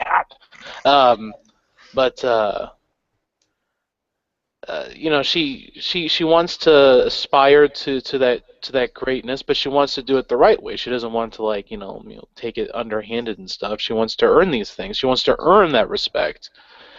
And to see him just get taken down like that so easily. The moment where he sat down and just kind of omitted these things in his delirium, that was a pretty huge one. Pure Love was another one that I enjoyed in the prelude session. That guy who introduced her to new trauma and who would really set the tone for the entire campaign for me. because that was a repeating theme to have. Like, you could see something of pure love in every step of the way. And a more interesting note is how, and I really liked how he did this. We were talking about how he, saw into the future that humans would eventually bring about the apocalypse. And even though this is a Dark Ages game, that directly links to uh, Werewolf the Apocalypse, because that is what's going to happen, right? And it all feels like this subtle buildup in many generations from now, and I really did enjoy that. Um, I also enjoyed the interactions between Oxspear and One Fang. Um, those are really nice. I also enjoyed the interactions between Curious Mind and the spirits, um, as well as how Oxspear interacted with her, because uh, you know he treated Red Claw with a sort of distant respect and acknowledgement, but he treated One Fang almost like shit most of the time. But then when it came to Curious Mind, it was just this flippant, obvious, like, ass kissing. Oh yeah, you're part of us now. Like, we got you with us, Yeah, and I almost feel like I should have done that a bit more to emphasize it even more, but I'm glad it came across enough. oh yeah, definitely. Like, he was definitely ass kissing. He's like, oh, we got the best bloodline here. It was that was really good. I definitely enjoyed all that. Yeah. It definitely felt I don't want to use the word organic, but it did feel that way. It felt very flowing, and it only served to really as a podium to put our characters on the spot and to show those different interactions and weaknesses and stuff like that. I love it. Hmm. Yeah, that was all good. I was, when it comes to Oxpear, I was constantly being a bit concerned as well. I've already mentioned that I was kind of concerned with different scenes that with NPCs. If I mess it up, it's not going to be convincing. But with Oxpear as well, I always felt like, that where I had a clear image of what I want his role to be, kind of in your. Because that's how I feel about all NPCs. They have a role in developing your characters, in the story. They're side characters, they're supporting characters, and you're the characters they need to support. You're the characters with the actual story. So when it comes to Oxpear, I was also thinking about a lot of stuff with him, and when it comes to a lot of my ideas in the games, there's direct links to different avenues where I've drawn inspiration. At some points, it became almost like painfully obvious that I'm, dragging stuff from Conan the Barbarian or stuff from, Hellraiser 2 or stuff from Berserk and Lord of the Rings, with the Oxspear death scene. It was pretty much like Frodo, where is Frodo? Type of thing. Yeah, and all that. With the crow picking the head of One Fang and having biting on it. It's like, might as well just play a goddamn Conan game or something. But I can't help it. But yeah. Yeah, but that's strong imagery. So it's good because it immediately, anyone who's seen the movie, like with the Conan thing, what that looks like, and it's such a powerful scene. He's all bleeding, and the thing's hacking on his head. He bites it, then starts hacking and coughing, then laughing hysterically. I mean, that's a great scene to use. So if you're gonna borrow something, at least you borrow the awesome things that that are really great. Yeah, and then you see Red Claw coming in the distance, and you're just laughing. But yeah, look, it's Super Tie. I mean, Red Claw. Hilarious. It's just like I oftentimes hear people, mention that or like kind of like a back away from admitting that they've kind of taken something from somewhere else, because that's almost like admitting that you're not original. You're just borrowing from somewhere else, and it's just these are kind of little love letters of mine, to different stuff that's inspired me. I just really like that stuff, and I'm glad every time I've well, pretty much every time I've used that, people have kind of figured it out, and grabbed onto it, and it's been all fun. Yeah, well, there's nothing wrong from that. Like you said, there's this weird stigmatism that people feel afraid to say something like that because they don't want to be looked upon as being unoriginal. But suffice it to say, those scenes are good because they convey the not only the idea that we're looking for, but maybe some of the imagery as well. Um, sometimes it's easier to describe a movie scene than it is to describe something that you've probably never done before. Um, and it definitely brings about that impact. There's nothing wrong with it. Like with Red Claw, I would always reference it like a wrestling move if she's going to do something like that because it's game on. Yeah. Um, it that to me it's both entertaining, it adds depth and dimension, and it makes the character a lot more three-dimensional than two-dimensional because suddenly they have a lot more aspects about them. Like here's this here's this baller Garou who knows how to do body slams and elbow drops. Like you don't see that too often in games. Or like she'll like start to be like Ray from Fist of the North Star and just show, show, show, and just slice people in half and stuff like that. That's something that I like, and so I'm gonna throw that in there. Yeah, definitely. And it's also that I get a lot of my ideas while I'm at work and I have headphones on and I like have a long playlist of movie soundtracks and I'm listening to like the Conan soundtrack and I'm listening to, the Hellraiser 2 soundtrack and I'm listening to this and that and they have their own influence on things. It's every time, when one fang is lifting, the cauldron with the orange spewing things at him. It's of course I'm hearing the Conan theme in my head and all that stuff. With Red Claws, when the Red Talons attacked, I'm hearing the Riders of Doom theme, from Conan and all that. It's just and especially I was listening to again and again to the Hellraiser 2 soundtrack when I was planning the Realm of Malpheus stuff, because in Hellraiser 2, when they go to hell, it's pretty much that sort of a labyrinth world, with demons and stuff. So, it's like it's a direct influence, and it's better to embrace it than to try and avoid it while, I hope nobody realizes that I'm using influences from this, kind of thing. Yeah.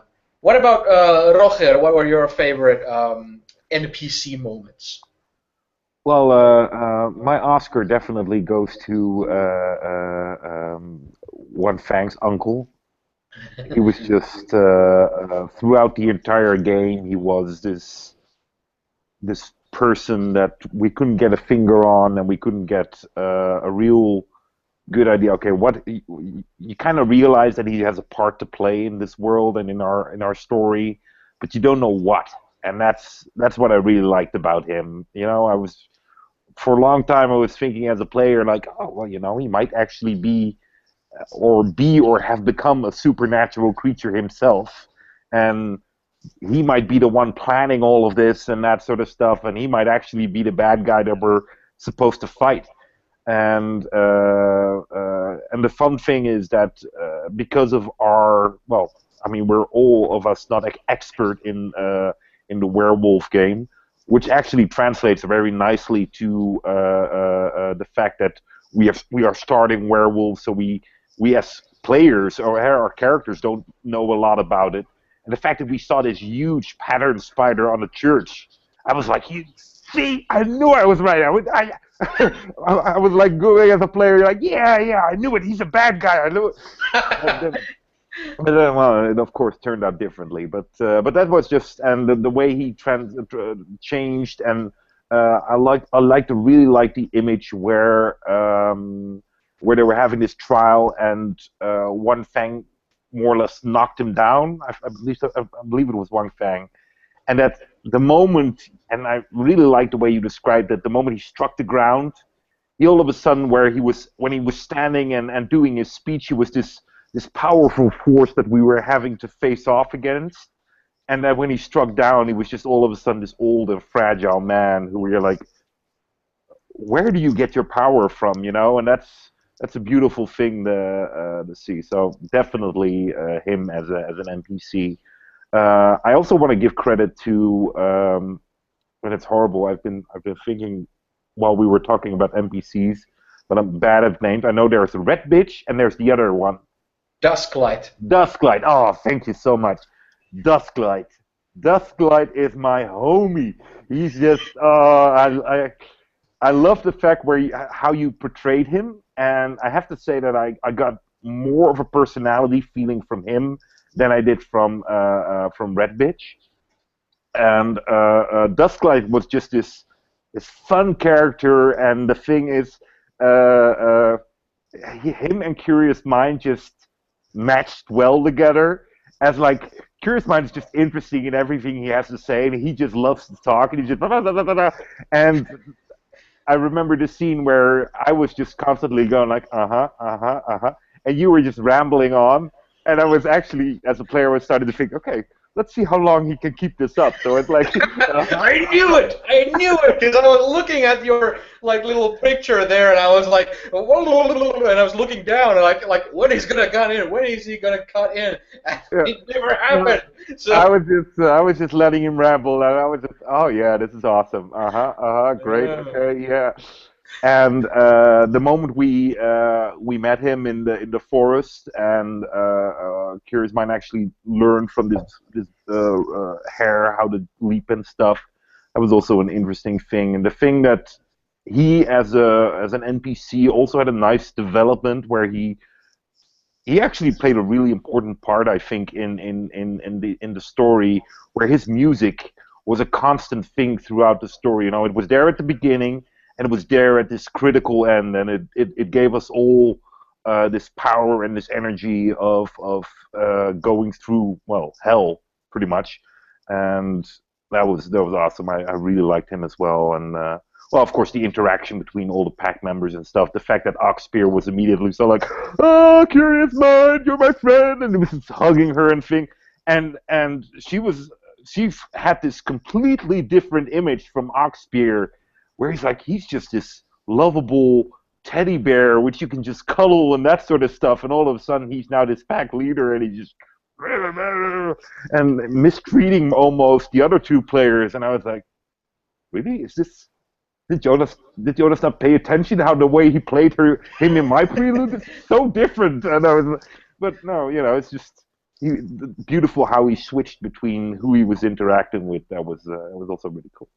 Well, I'm glad to hear that worked the way I was intending it to, and yeah, I'm also glad to hear that you enjoyed Dusklight stuff, because I have a tendency to be a motor mouth myself, and I often think when I'm just rambling about stuff, you know, especially to friends who are kind of meek and who are kind of like who don't talk that much and who just kind of yeah. Well, I go on about stuff, and when I ask them I don't mean to ramble all that stuff, it's fun to listen to, you know, kind of thing. Like I kind of trusted in that if you're not cutting in, it's not like it's annoying you or anything, you know. So. No, it never annoyed me, not as a player, not as a character. So it was just fun to have, and like I said, him and Curious Mind just matched well.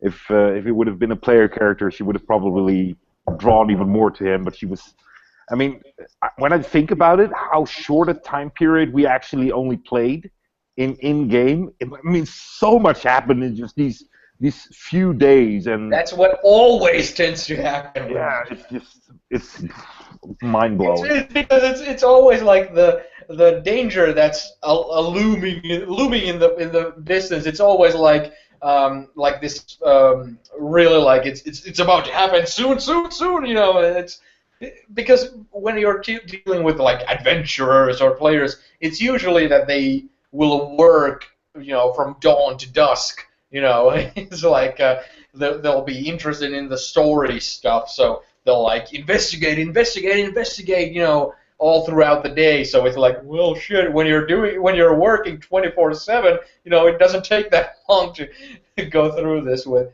No, but the Yeah. fact that you actually also address the fact that we've been up for more than 24 hours a day, and not just up as in talking to each other, but running back and forth and doing all kinds of stuff. You're like, okay, you're getting tired. That just Yeah, actually, isn't that was good. also because I had planned that I want you to have like at least a certain amount of dream sequences before you get to meet the human smoke or something like that. Real wrong, And by the way. so I was like, oh man, we're running out of time. You're pretty, far in your investigation, and you haven't had these dream sequences. Well, you guys feel tired. So. Also, by the way, I also need to mention it. Sorry about that. The Shield Maiden, the fact that she was hanging up in the air, and that was, for me at least, that was a real reveal. The fact that my ancestors actually the dark root that's spawned all of this and that sort of thing, and that human smoke was actually more or less blood, and that was. I often have guesses about, it's probably going to be this, it's probably going to be that, but the fact that the Shield Maiden was hanging there and that she is this evil, has become this evil entity, I liked it both as a surprise and as a symbolic thing. As a werewolf, you need to have a certain extremity to do what you need to do. But if you go too far in that, you can well, just to put a quote in there, go to the dark side, and just become what you actually fight against. And that is probably one of the most important lessons that Curious Mind took out of this. Yeah, and I gotta mention I got a real big kick out of it when I was describing when you saw Shield Maiden on the ceiling, and I spotted some sort of facial expressions and stuff, body language when that came up, because it felt like you didn't expect that at all. So not at all, not at all. No, I don't think anyone did. I can't. I had no clue at all. I was so lost on who the bad guys were. Oh man. Oh well. That's awesome. That makes it so much better. So when it happened, I was like, "What the? We can't talk about it because we didn't see her."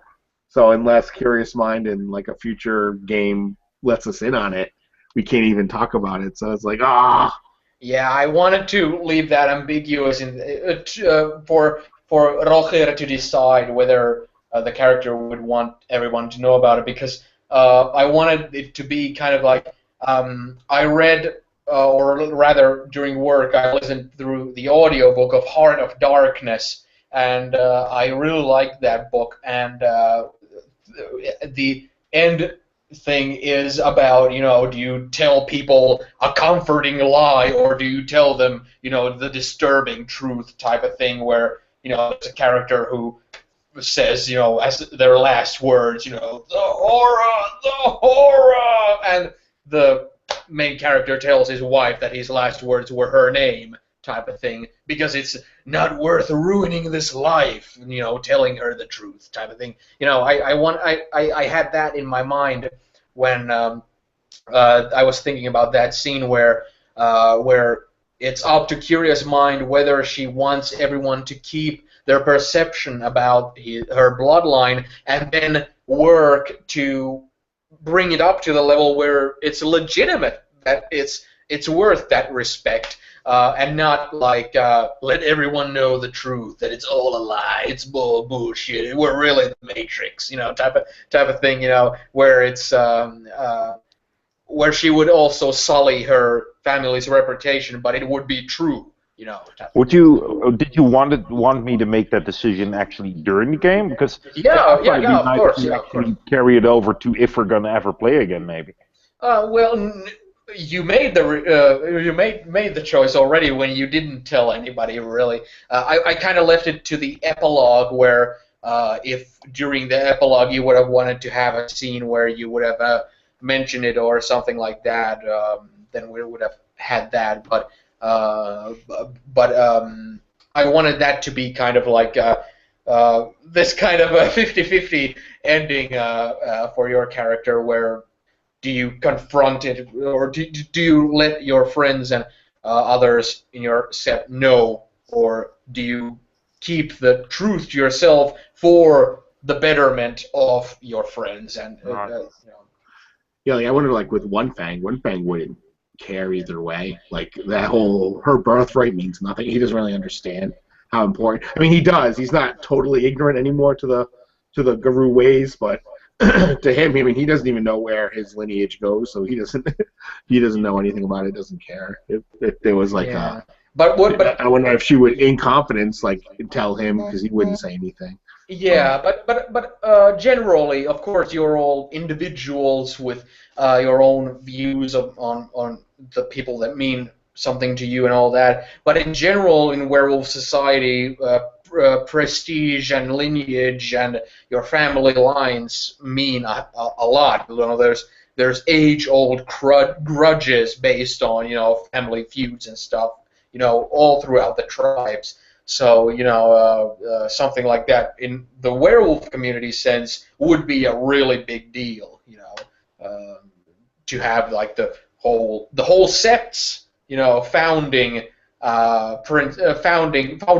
would be shaken, with that, because it's the sept that Shield Maiden originally conquered from the Red Talons, so it's kind of like, well, what is our sept founded on?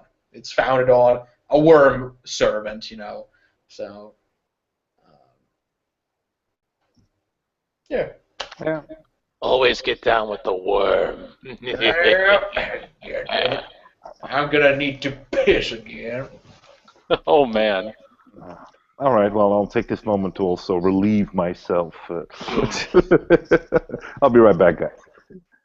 All right. Well, I'm gonna take this time to do some corporate shilling. We know how much Jonas likes that, so here we go. If you like World of Darkness, if you like to play a Garu, a noble beast, and the struggle for the life of Gaia, if you want to play in a world of darkness, of intrigue, of spirituality, and a world where inside of you there is a raging beast waiting to be unleashed, pick up Werewolf, the Apocalypse.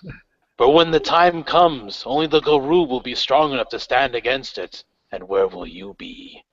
Dun dun, dun dun, dun dun. Howl in the background. And then you hear a guy afterwards go, "God damn, shut the hell up! The damn wolves!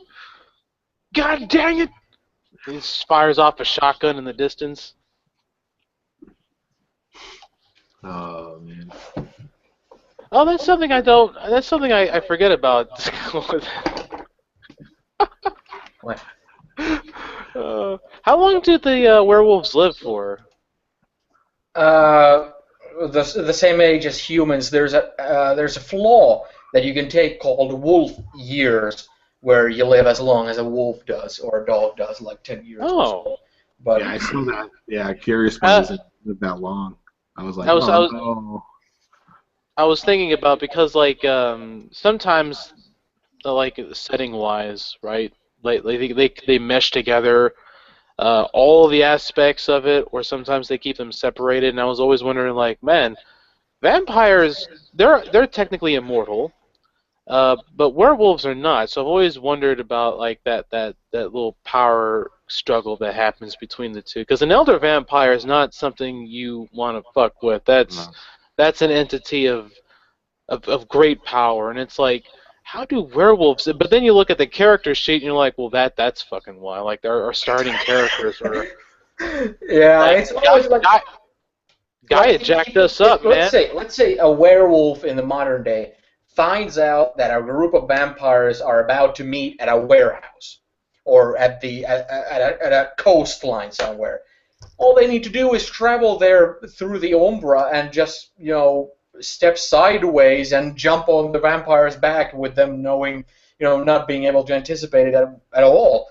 It's kind of like, and then just, everybody jumps out, everybody spends like 5 rage points, and everybody's already inside the Umbra. They've already shape-shifted, and they're already grown the claws and razor sharp and all that, and they just kind of jump out and all the vampires are dead. You know, it would be really like an asshole move for a GM to like end like let's say it end a one shot in like let's meet here in a vampire game. Let's meet here and finally we will sort out this turf war we're having here. Let's sort it out, and then like all of a sudden like the fabric of reality breaks. Werewolves jump out and they just make ribbons out of you, and and then just jump back into the spirit world.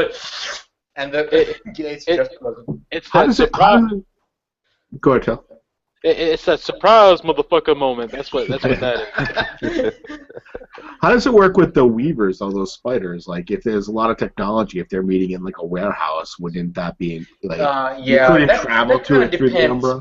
That kind of depends. In my interpretation and how I use the game, and especially how I've used it in our campaign. If they would meet inside a warehouse, then it would be kind of a no-go because, in the book they describe all like the skyscrapers and buildings being just these kind of monoliths that are created out of the pattern web, and it's like they're kind of like not only representations and reflections of the kind of things they are in the real world. But also, the both worm and wild are chaotic entities, whereas the Weaver is like a lawful entity, however you wish to put it, but all like constructs, all tools, all buildings, all sculptures, everything like that. It's of the Weaver. It's all like, it's not like anthropic, So in that sense, I do like to emphasize that when you go to a human settlement in the Umbra, it's all pattern web everywhere, But like a human castle, like say, in the Middle Ages, there was a vampire and he was inside a castle. There would be no way for the werewolves to penetrate that in the Umbra. They'd have to actually sidestep into the real world to pass through the doors, right? In my games, yeah. I'm sure that's one of the beauties with Werewolf is that if you play in my games and then you play in somebody else's game and then you play in somebody else's game, their version of the Umbra will be vastly different. Because the books, as much as they describe stuff, it's still pretty vague. It leaves a lot of room for a GM to use their own imagination, and pretty much whatever personally titillates the GM, what they grab onto, that's going to be a prevalent thing when you go into the Umbra. Yeah, well, I like that. That's good for a GM. You kind of create it, make it your own, and then you let your players in on it, and then they know. One of my first imagery that I got in my mind when I read through the Werewolf book was Legacy of Kain Soul Reaver, where he can go through the two different worlds, and when he goes to the spirit world or whatever, like underworld or whatever it was called, everything kind of distorts. Everything kind of goes into different bends and shapes, but everything becomes like this aquatic color. Everything becomes like aquamarine, turquoise and stuff like that, and that's very much influenced my my kind of vision of it. And everybody's gonna have a different picture of it. It's just that with me, a lot of things that are important to me when it comes to going to the Umbra are your basic senses. How things smell, how things feel, how does the air feel to breathe in and out, and all these things, because you kind of take those for granted because you haven't had, anything to compare it to. You haven't been to, other worlds where breathing the air feels different or something like that. So I always figured that that would be like an automatic kind of thing where you would feel like you're in an alien world, where even breathing feels different, and the sky looks different, and your hair flows like it's underwater or something like that. I always want to use that kind of imagery. But, you know, Oh yeah, most I'm definitely. sure somebody else would have nothing to do with that when they would describe being in the Umbra. I also feel like there's that fantastical element just in the fact that we transform into Garu because we have heightened senses. Like our human nose, we can only pick up so much, right? Like, I if I smell a candle, I'm only smelling certain things. It's not the best. But if you're a Garu, you basically got wolf senses, and they're heightened. And so when you smell something in a room, you're not only smelling the people that's in the room, you're smelling all their emotions because those are chemicals as well. You could smell the fear, their anxiety. You could tell that this guy over here has the hots for this one over here. You can smell those hormones in the air. You could all this information that just hits you in the face. That's something that I actually I wish I did more of because I didn't. I like thinking on back on it. I wish I did that a little bit more. Rohir did a good job at that. Like he captured some of those elements in there. I wish I had done that a little bit more because that's something that is equally as keen in Alien, all right? Because like that's a whole different perspective. And then, of course, when you're in the Umbra, there's even more differences there. Like, those senses are even more heightened. And I really like what you did with the Umbra. That was such a man. Like this is World of Darkness and stuff, but like it was still dark, but it was also still just as enlightening because this really highlighted the line in the book that really stuck with me, that they are noble beasts. They are these creatures of primal essence forged out of the kiln of Gaia's will to defend it, and this is just many aspects of their lives. It's very cool. I liked it. Yeah, but if you read the Changing Breeds books, you get a very different point of view of the werewolves. They will Oh yeah. automatically shift into being complete like fascist Nazi shitheads as soon as you That, read the perspective of other Changing Breeds. Actually, that is, in my opinion, the darkness part, because while you are playing the noble beast, your heritage, and that's something I covered a little bit between me and One Fang's character. I mean, oh, no, the John's character, One Fang, and that we were.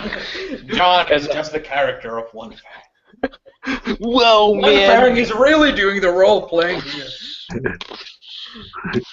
But the idea is that when he talked to the bear spirit, not the bear spirit, but the werebear that we had encountered, she had known of the stories ahead of time of the old days of those ancient times where the war of rage began, where the utter genocide of all the others had occurred, and as being a person who gets made into a guru during this time and beyond, you might not bear any such hatred towards those others, but in your bloodline, there is the lineage of genocidal maniacs, of people who are just flat out just these supremacists. And so there is a bit of a redemption factor there. There's a bit of that coming to terms with it and trying to make it better. Because like that like it's hard to emphasize it, but just like I don't know, imagine it in like in Star Trek terms, if like an alien species went to a different planet and was like, oh man, these guys, they're all blue and they have no hair, man, fucking kill them all, and then like they just get annihilated. And the descendants of that species that did that ends up reading that in an obscure textbook, like in the year 444444, we came down to this planet and killed them all. And this just shows like pictures of them like posing with dead bodies and stuff, and You Yeah, know that. it's like old grudges is like it's like synonymous with werewolf. Oh yeah, Yeah. that they Absolutely. have that little diatribe that I really enjoyed. Actually, really glad that Phil mentioned the fact that about the senses and that sort of stuff, because that was also in my head when Curious Mind plucked out her eye, as symbolic and that sort of thing, and as whoa that was. For Curious Mind, it was a big step, of course, and it was a big commitment, but her eyes aren't her primary sensory input. I mean, that's a human thing, you know. We're too dedicated to our eyes, and her nose is way more important than her eyes. I mean, she wouldn't just rip off her nose and just go like, "Yeah, what the hell?" And I mean, her eye. Well, she has two. Who cares, you know? Yeah, yeah, that's true.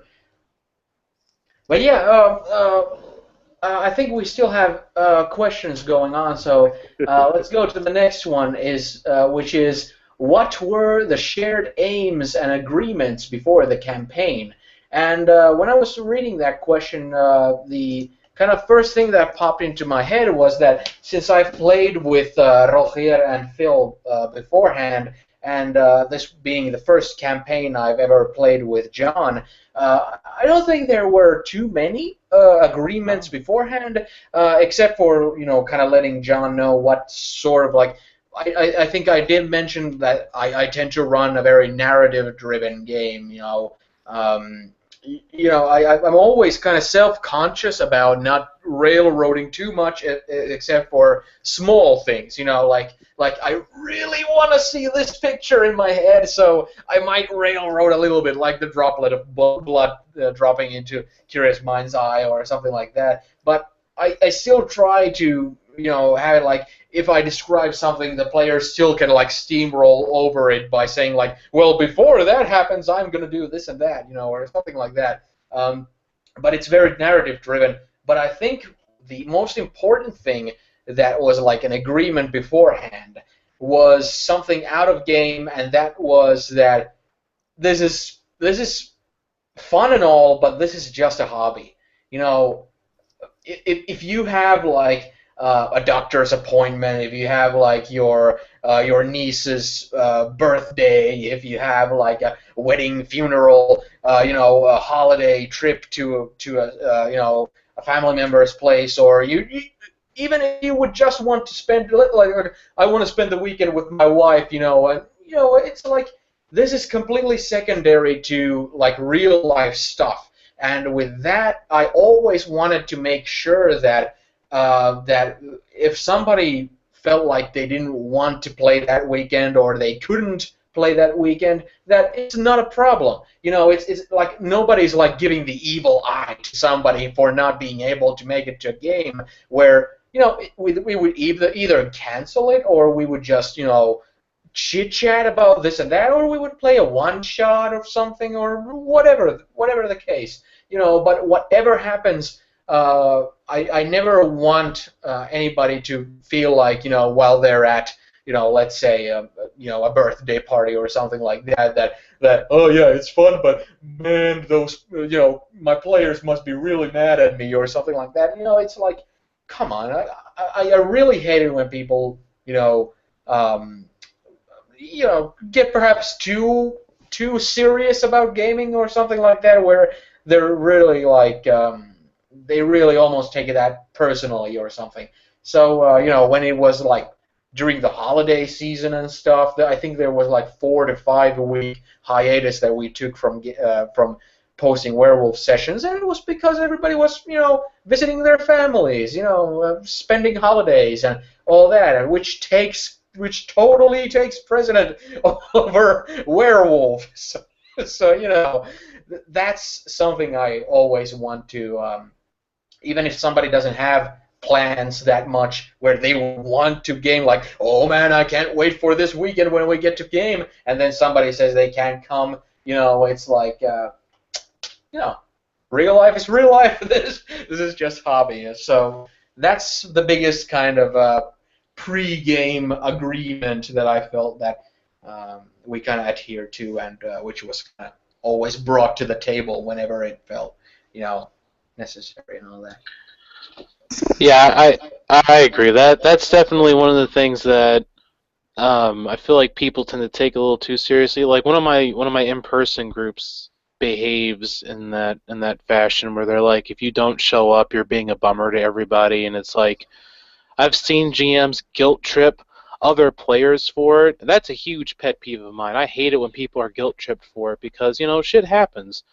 If I'm sick one day and I don't want to show up, I just kind of don't want to show up. If I got obligations I have to fulfill, I mean, it's just a hobby and stuff. But more than that, this is one of those type of games where you can pick up and play and it'd just be fine.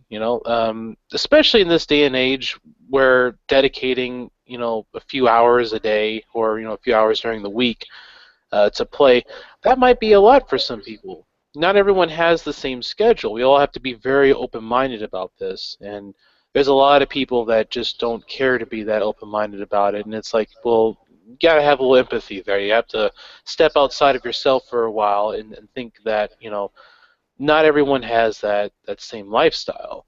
I would like to play a lot more often, but sometimes it just doesn't work out that way. So normally in those situations, I just all right. I mean, you don't lose anything by it. It's just it delays the fun for another time. For me, it's also a matter of trust. The fact that if somebody cancels, I'm always assuming that that person has a really, well, not even, it doesn't even need to be a really good reason, or just that the person just has a reason to cancel.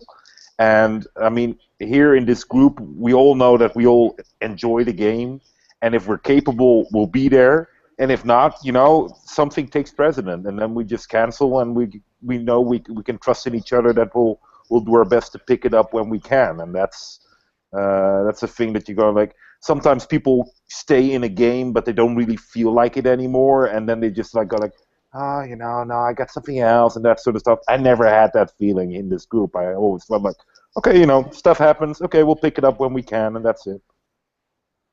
Yeah, definitely. John, do you have anything to add to this? No, I mean, I felt pretty much the same way that everyone else felt. I felt that one thing is like because I was really into the game, even missing one or even missing those 5 weeks, it was never out of my mind. Like, you know what I mean? I don't know. Like, you could be in a campaign where the campaign maybe lulls down or something, and then, like, if you start missing days or weeks, you start losing people's interest because they're like, I don't even remember what the hell we were doing. I didn't feel that with this game because I was completely vested in it. And, that testament to the players and the GM really just kept me wanting to play. That happens with a couple of the online games that I've been in where I just got vested into it. Like the Wars game, which is the only game I play. I actually got to play with Phil and Roy here before. Phil and I think, were there every week. So we played that kind of consistently. So. Yeah, especially what Phil said about guilt tripping. That's a total reality that I can relate with them. But it's pretty much apparent that we all have actual lives to live and all that.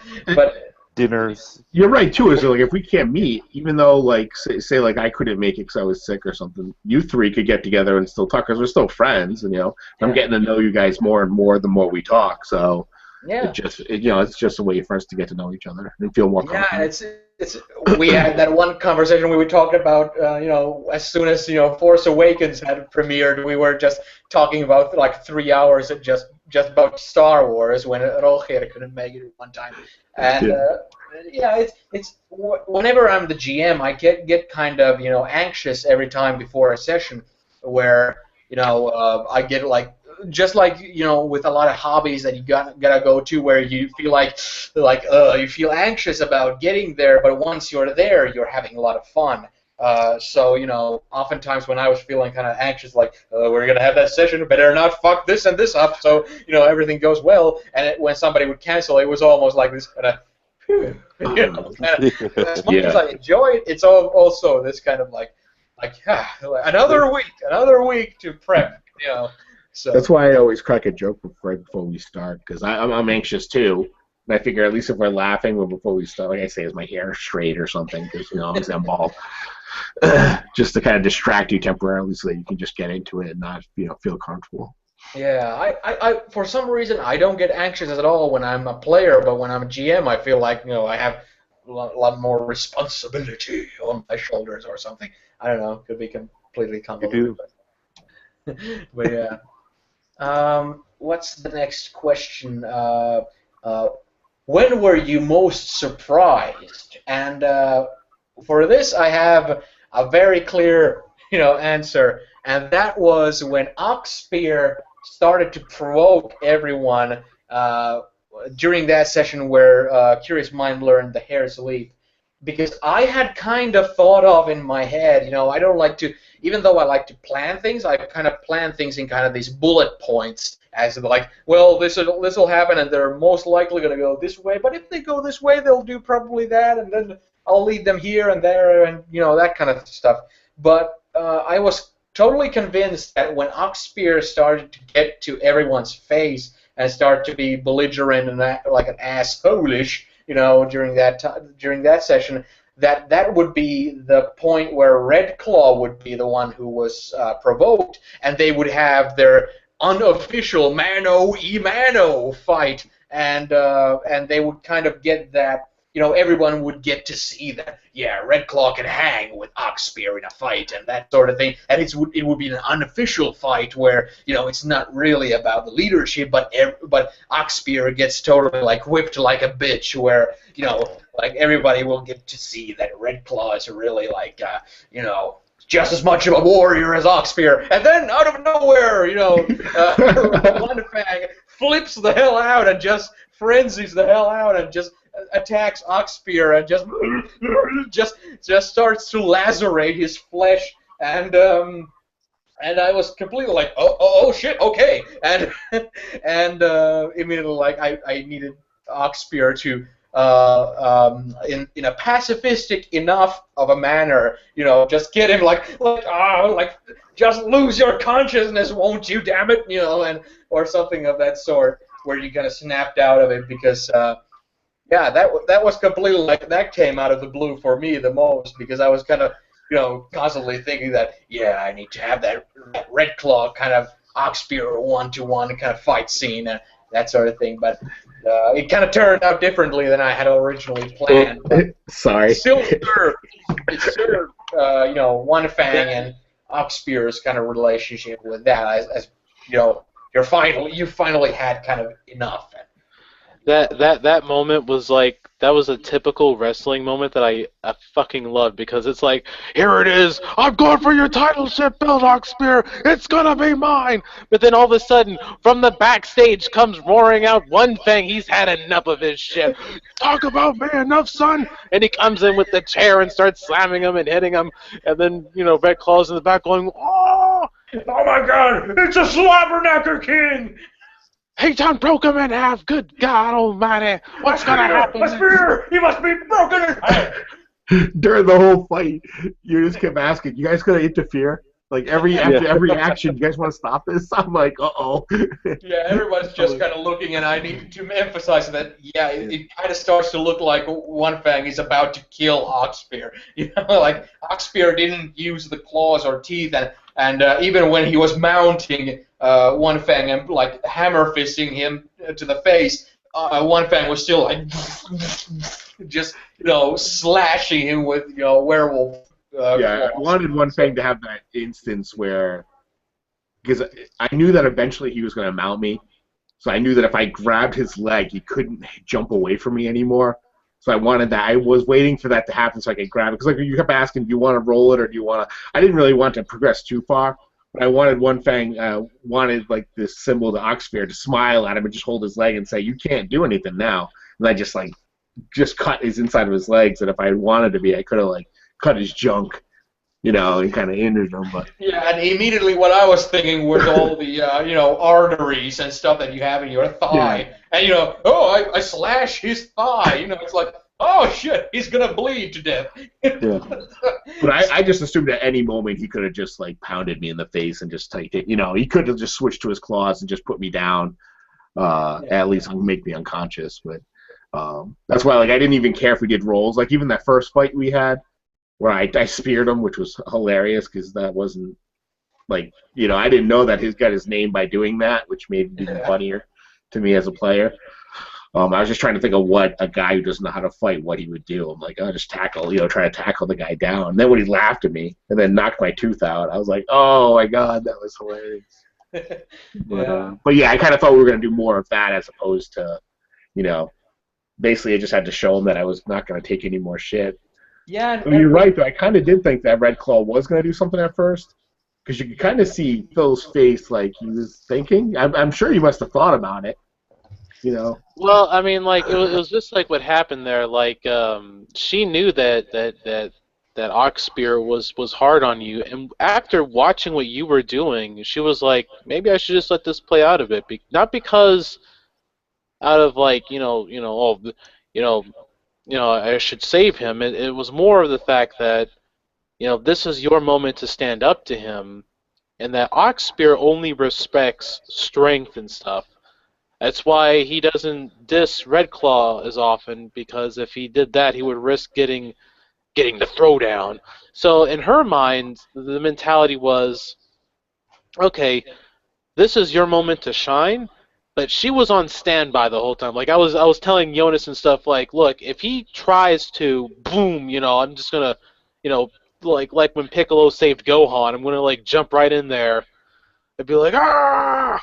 Yeah, But and that's it's also he's pretty much a classic bully type of character where he'll bully the people he knows won't fight back. So that's why he only bullies One Fang, and when One Fang fights back, he pretty much just kind of laughs and all that. But it's like you need to step up to him. And, you need to be physical, even if you take a beating. That's the only kind of language that they understand in terms of respect and stuff. But Oxspear's mentality was always clear to me, which was that he recognizes that Agnes, his daughter, has fallen for this whelp. But he's still a werewolf. He's a whelp, but he's a whelp in his world. So he needs to beat some he needs to beat him to being into being someone he can actually like kind of respect and stuff. It's like in terms of Agnes, it's like for Oxspear, One Fang is definitely a better choice than some fisherman's son, but at the same time, it's like as a werewolf, you're pathetic kind of thing. It's like he wants you to kind of thrive to be worthy in his mind for his daughter, to be his son-in-law, to father his nieces and his grandchildren. Sorry, and that's why he was like extra harsh on you, also. Yeah, I feel like that came across. I think totally that he wasn't just being as much. I mean, he was a douche to me, but he wasn't as much. He was trying to make me stronger. And I think because of One Fang's background with the uncle, who was also trying to control him through physical nature, that at that point when I broke was where One Fang decided that he's gonna stand up for himself and he'll fight. He already knows he'll fight for Agnes, right? Which is way back at the beginning. He'd do anything. He would die for her. Even then, so to show that he would fight and stand up to him. Plus, let me tell you, I mean, the headbutt felt so good, because he wasn't expecting it. He had no idea that was coming out of nowhere, So I was going to thank Red Claw later for showing him how to do that, and we never got a chance to do it. I was going to be like, dude, that move where you do the headbutt. Yeah, and also, in terms of Oxspear, I think one of the pivotal things with him was when you arrived to the house and you looked through the window and you saw him, laughing and being all, comfortable and all that with the family. And as soon as you entered the house, he'd like put on a role of being like Lee Van Cleef or something like eating, with this stuff. Yeah, no, you did that really well because like any time where I was out of the picture, like, or if I was just catching a hint of where he was with someone, he was always laughing and having a good time, kind of this jolly, big, massive guy who just wants to enjoy life.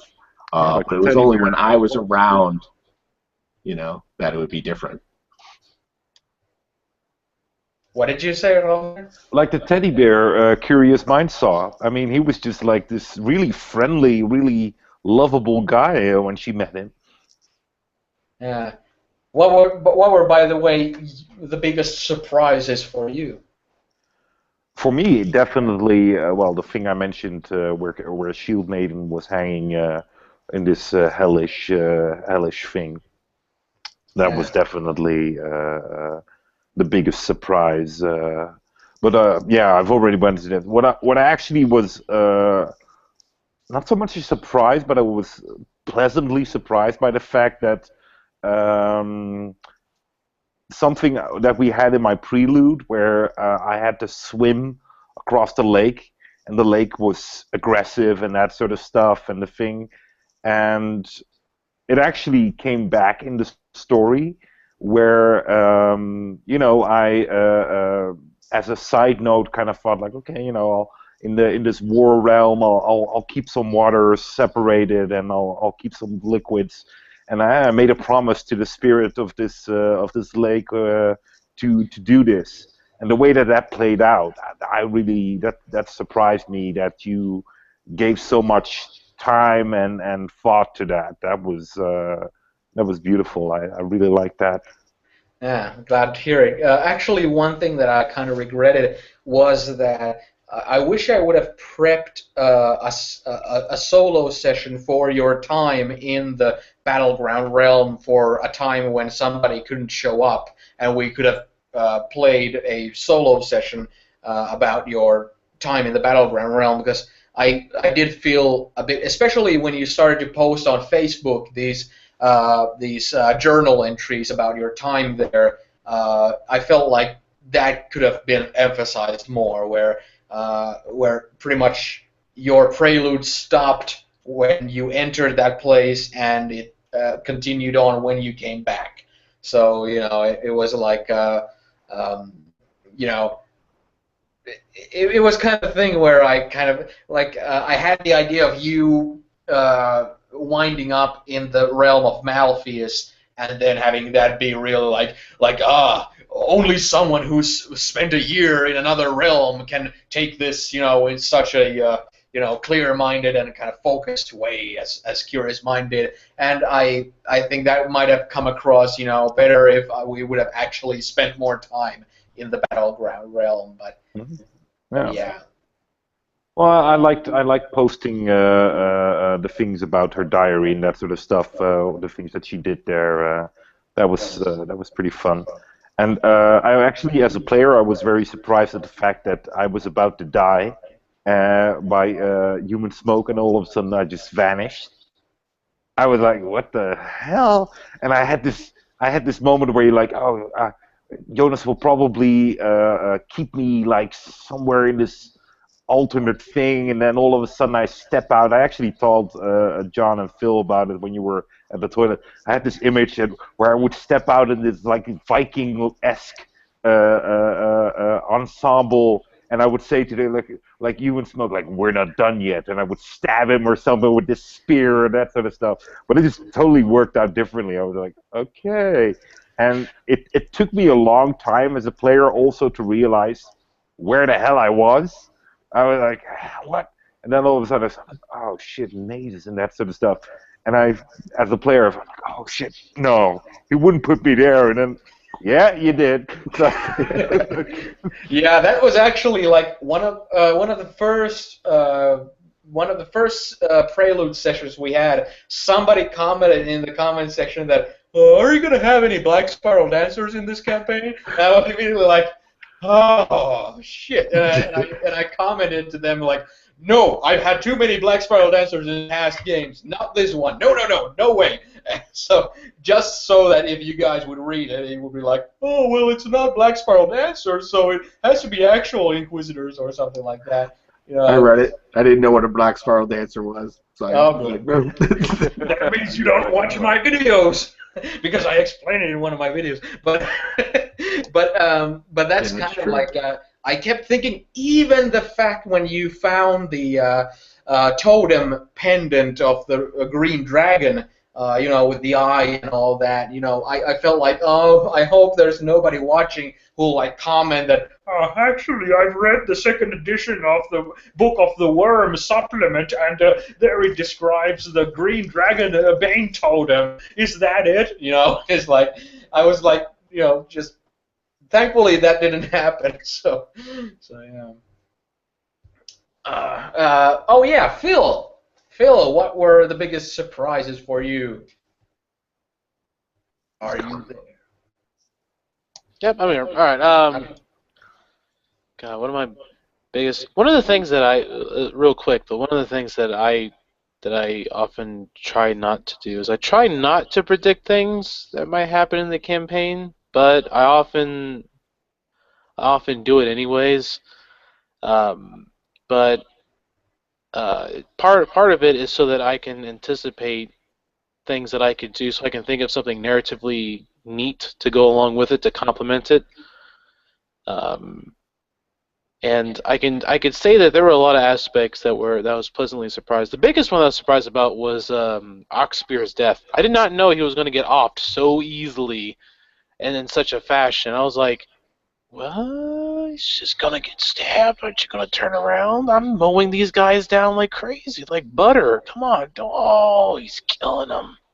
He's dying.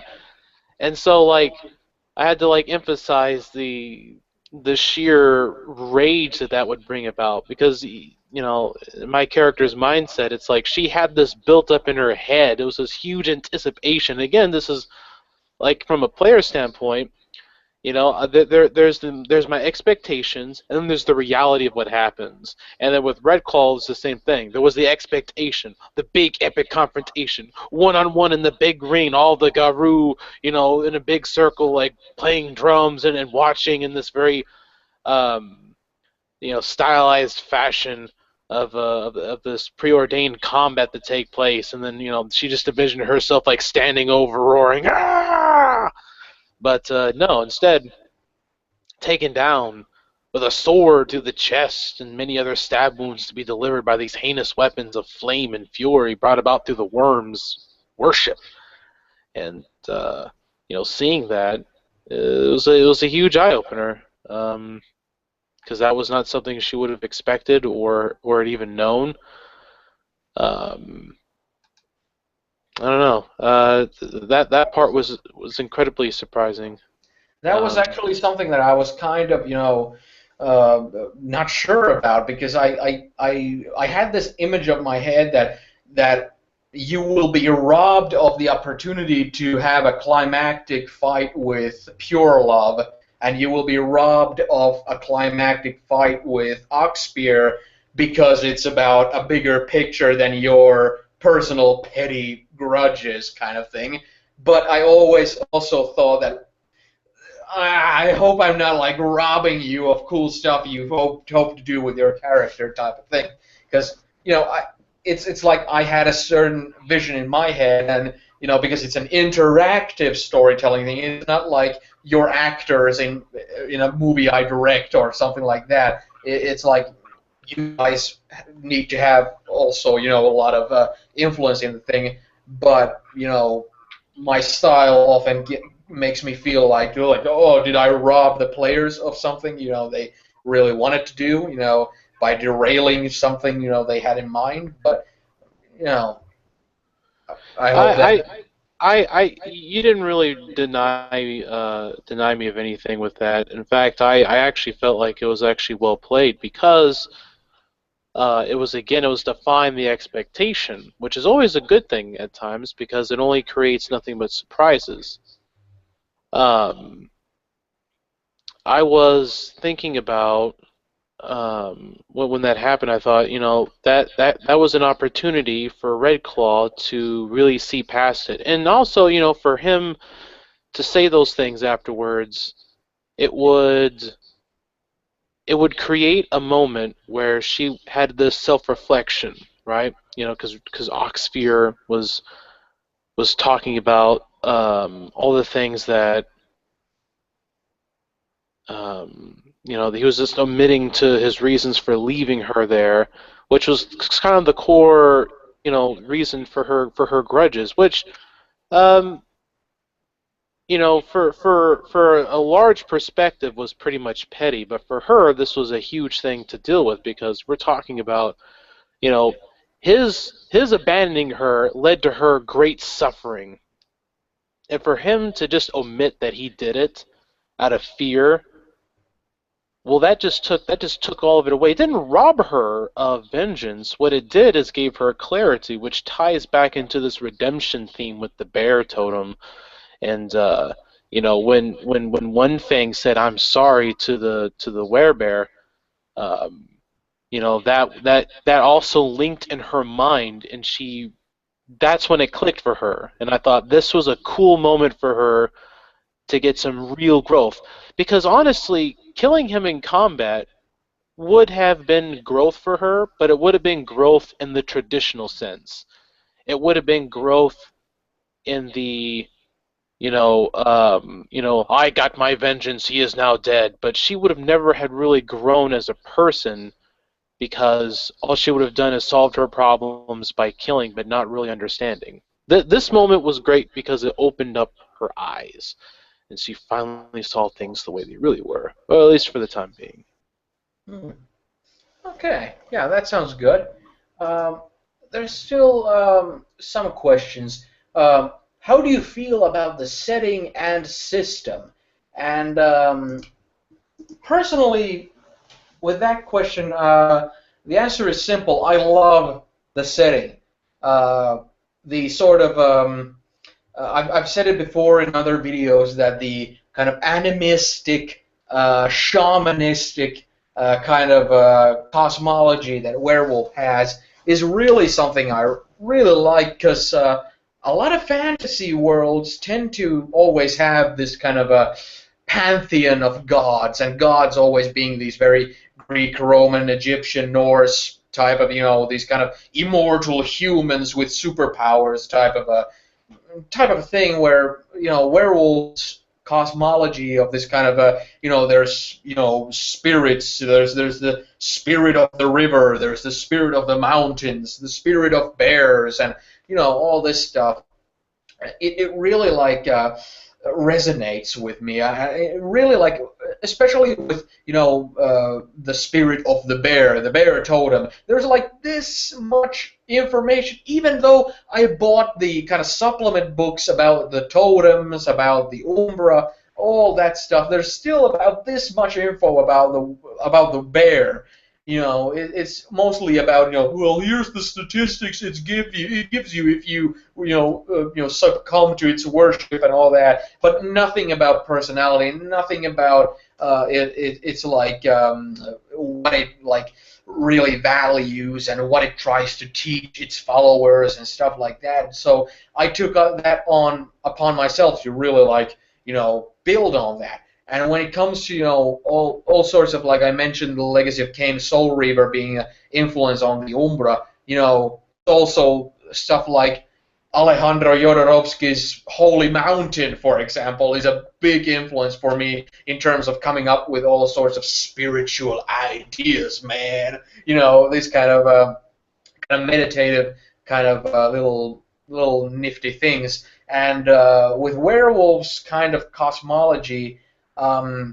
Also, being someone, I'm from Finland, so here it's like the pagan mythologies here are nothing like the pagan mythologies of Sweden, Norway, Denmark, and Iceland with the more Norse, stuff. Here it was very shamanistic about how we're surrounded by good and evil spirits, and you need to, ask for favors from the good spirits, and you need to damn the bad spirits because every time you stub your toe, it's because of a bad spirit, and every time you find a penny on the ground, it's because of a good spirit, and all that stuff. It really resonated with all sorts of old folk tales and all that with me, and gave me a lot of leeway and all that, and I really just I just really like that kind of a native kind of medicine man hey type of a thing. And with the characters being werewolves on top of that, it's like cherry on top of the cake. It's like um, it's like I've always loved this kind of animal themed. Like ever since I was a kid, I loved Spider-Man the most out of all the superheroes because there were characters inspired by spiders, scorpions, octopuses, rhinos, all these kind of animal themed creatures, and with Teenage Mutant Ninja Turtles and all that. Like these muscle-bound, grotesque, orcish, sharp teeth, super powered creatures plus having that kind of a spiritual, shamanistic stuff. It's like a perfect mix for me. In the end, even if the game would be about humans who can transport into the spirit world or something, I would still be very drawn to it. But to have the player characters be werewolves on top of it, it's just, it's just too much of a good thing. But when it comes to the system, it's like, when it comes to character creation, all the from 1 to 5 type of statistic stuff, it's very like neat. It's very like you understand how it works, and it's like you can easily see it reflect like reality. Like, oh, I wonder what my skill level at this would be. This kind of thing. But when it comes to actually like playing the game, rolling the dice, like when you roll 10-sided dice, at once, it also increases your like possibilities to make a huge mistake. And we've seen throughout this campaign when it comes to the combat mechanics, it's not like after playing games like 5th edition D&D or the Song of Ice and Fire RPG or something like that by Green Ronin Publishing and stuff. Those mechanics seem to be much more catered to this kind of narrative-driven, role-play-heavy, gaming. And the old World of Darkness mechanics just feel clunky and slow, and they bog down everything. And I just don't. I don't know. Yeah. I would much more prefer the werewolf setting and story and all that, but with a different system, to be honest. I feel that the system is on its own, like World of Darkness systems. I think they're really nice. They're very this is something I like about most die pool games in that they are intuitive. For example, if at its base, if I know that I have 3 dots in strength and I have 2 dots in a skill that uses strength, and if there's an advantage I have that makes me gain another die in that ability, I know that altogether I'll have to roll 6 dice, right?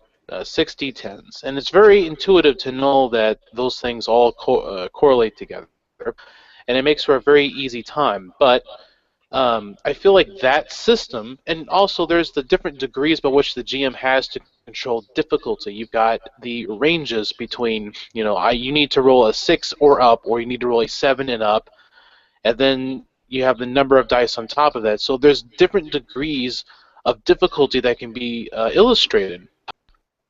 But that system kind of breaks down in Werewolf because when you go into Krenos or all the other forms, you have a shit ton of extra dice that you just gain on the spot. You just explode with these new dice.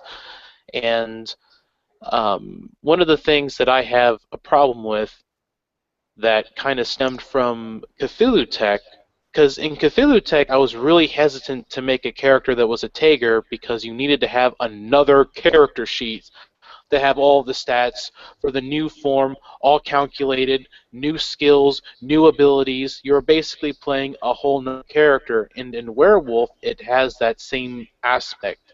Your character sheet is basically almost like 4 pages long, or 5 even, depending. And it's dedicated towards nothing but like all the extra stats that you get from all your various forms and all the little subtle details. And at that point, it becomes a lot of bookkeeping. And while I don't mind a lot of bookkeeping in a lot of senses, I just wish it was done in a more organized fashion, because this is like as far as the huge die explosions go for is like a number of die pools that increase due to transformation.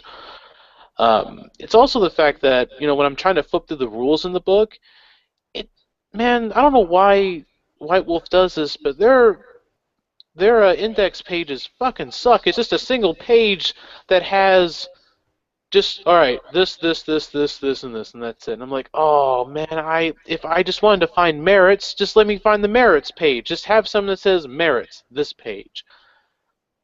But for all that it's worth, they have a good theme with sticking towards the lore, man. They drill it home. The first 30 pages is nothing but that. It's that comic book that helps illustrate, you know, kind of a flavor of what's going on. And I just wish that it was organized a little differently. Just put the index at the front, and then have it detailed, and then the rest is gold. It would be gold. But you know, you combine that with the large die pools that can either go one way or the other. You know, we discussed this earlier and stuff, but yeah, that's just something I feel like that the game kind of dwindles down to. D6 handled it differently. In D6, like, you capped out at, like, I think 7 dice, and everything beyond that, well, I think it was 5. I forget which, but you know, you capped out at a certain number, and then the rest of them were just counted as a flat modifier. Again, like I asked before, I always wondered how they might do things differently to improve that, because you know, the setting is awesome.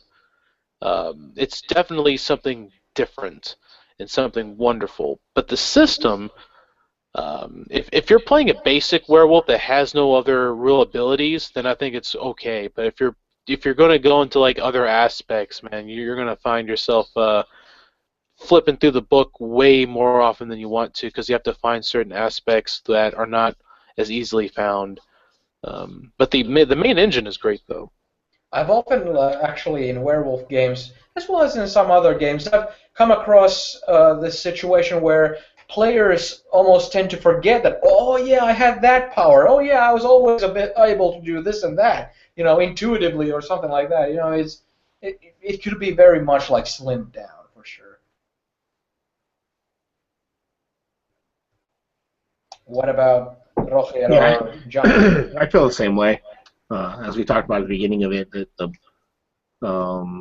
I do like the ability plus your skill type style of it, and I do like dice pools in a lot of the games.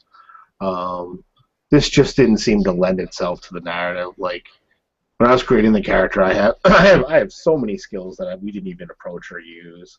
I have a power like persuasion, but I've never used it during the game. Like, because to me that's more of a role playing thing, and I think that a lot of the games have that problem where you have these skills that you can role play them. You don't need to have them there. You know, like how do you role play languages? You know, you just have languages. You know, yeah. I can't speak them. It's more like, unless you bring it up, it's kind of almost a wasted talent.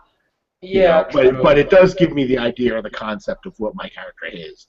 So if I handed the sheet to you, you could probably almost play my character. You're like, oh, okay, look, he has all these knowledge skills, nothing in the combat, nothing in the survival.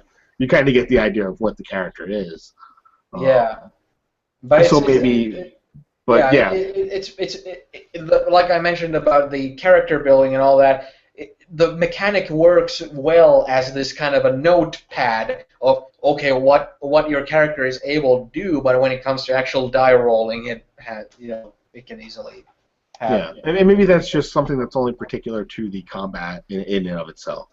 Mm-hmm. That was one thing I didn't like, the fact that I could, as the weakest in our group, I actually almost could kill something with one hit. Yeah. You know, it was pretty. That just seems. I mean, I understand, like, versus a human, maybe that makes sense, but even like some of the upper level creatures that I could hit them for 5 or 6, I don't know, it seemed overpowered to me. When I know people like Oxbear or what's the head Philodox of our clan? Those guys are so much Good, more good powerful. death. Yeah, good death. That I mean, what could they do? Like they could go through spiral dancers like nothing. If I'm able to actually handle this guy, damage him.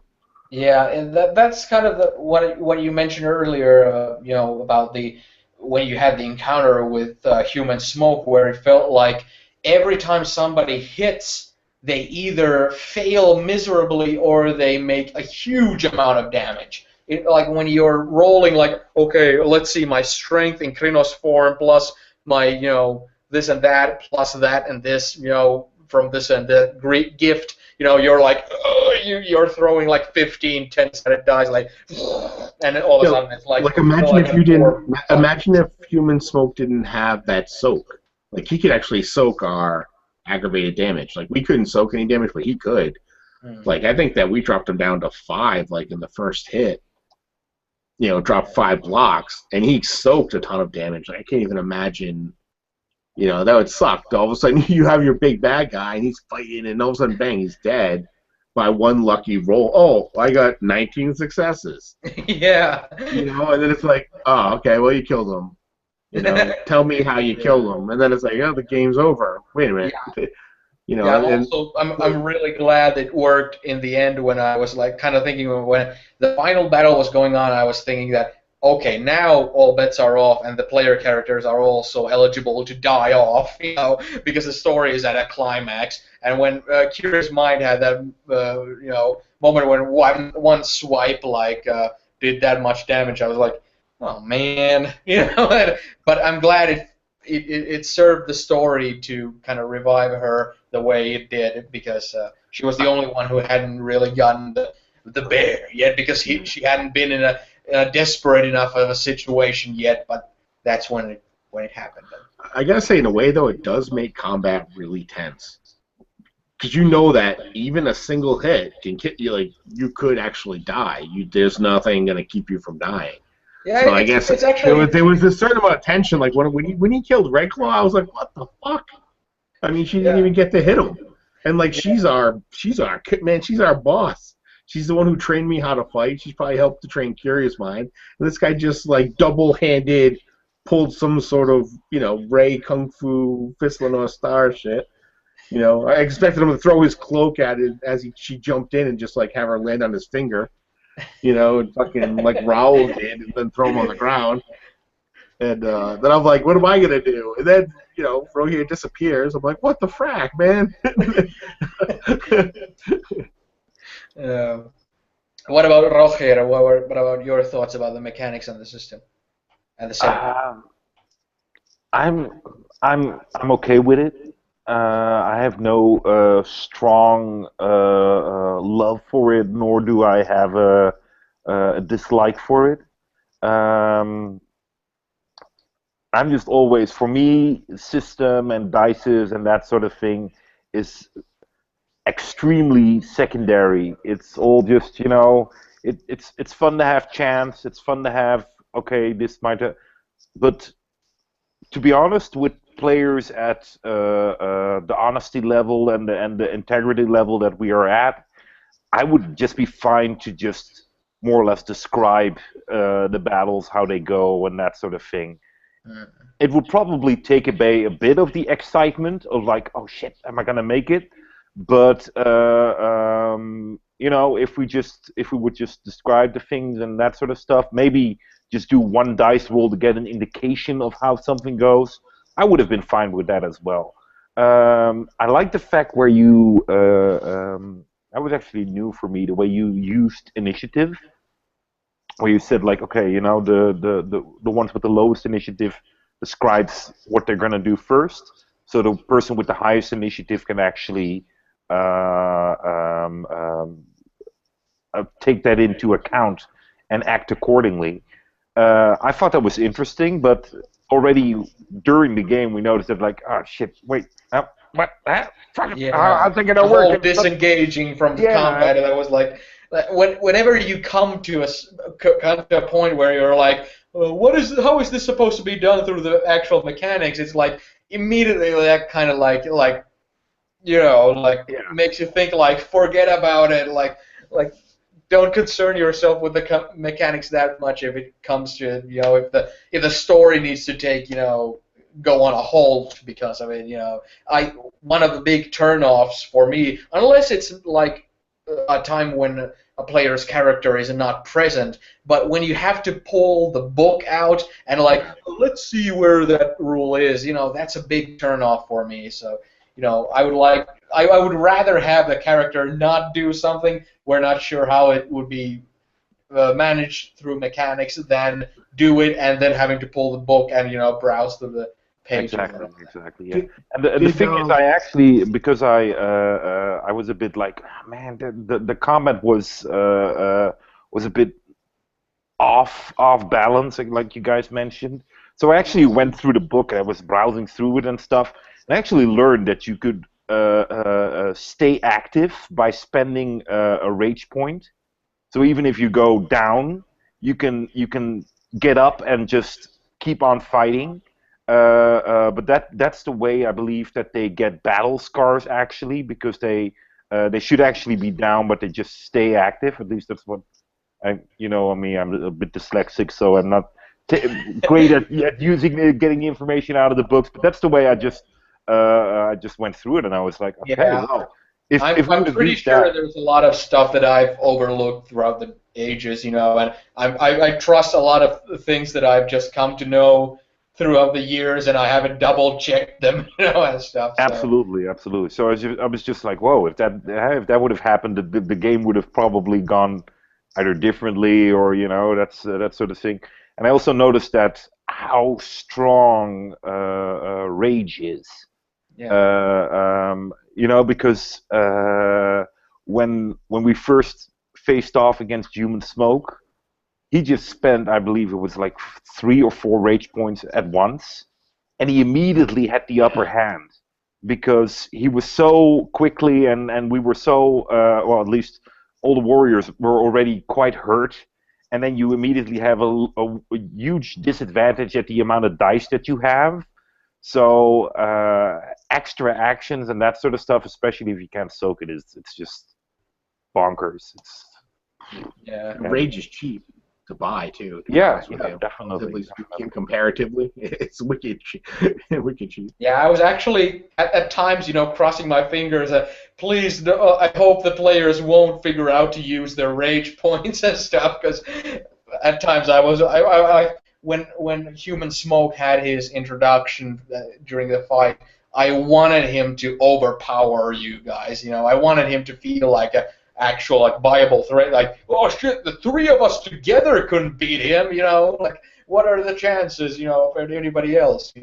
But I did get kind of anxious. Like, oh shit, all you need is like a couple of good hits and more, and he'll go down. Exactly. I think if we when we fought him, we all used our rage point extremely effective. Like immediately, kind of like burn through them quickly.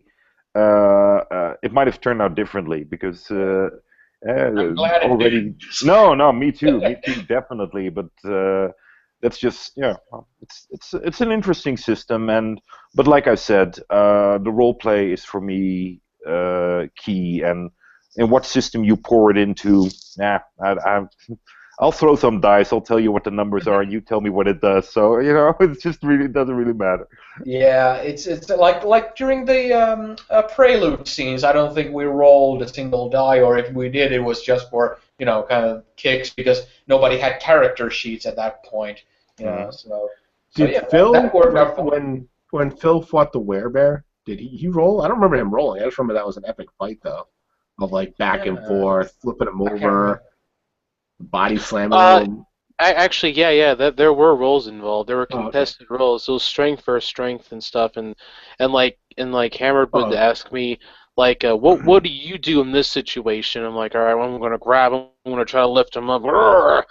And then he would have the counter move, and I would counter against it. And it was a cool back and forth. I really enjoyed that. But that was using like a contested strength, which is different, which is cool. Yeah.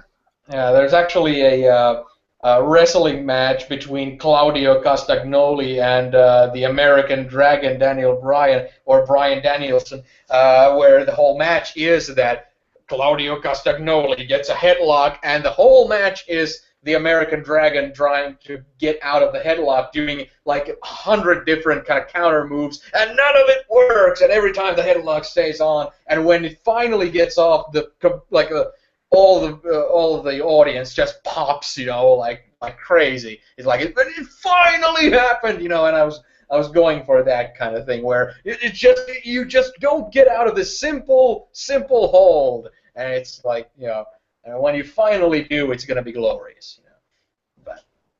But yeah, there's still one more question, which is what advice do you have for other online role players?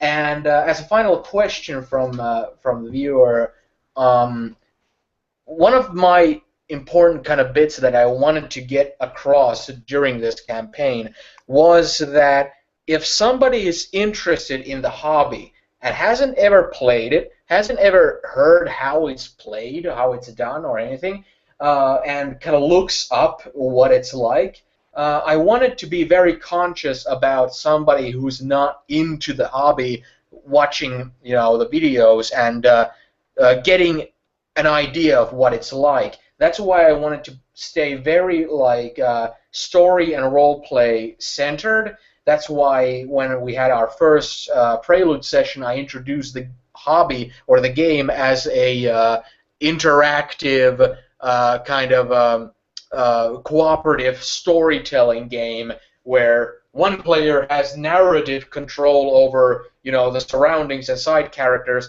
and each of the other players has narrative control over a single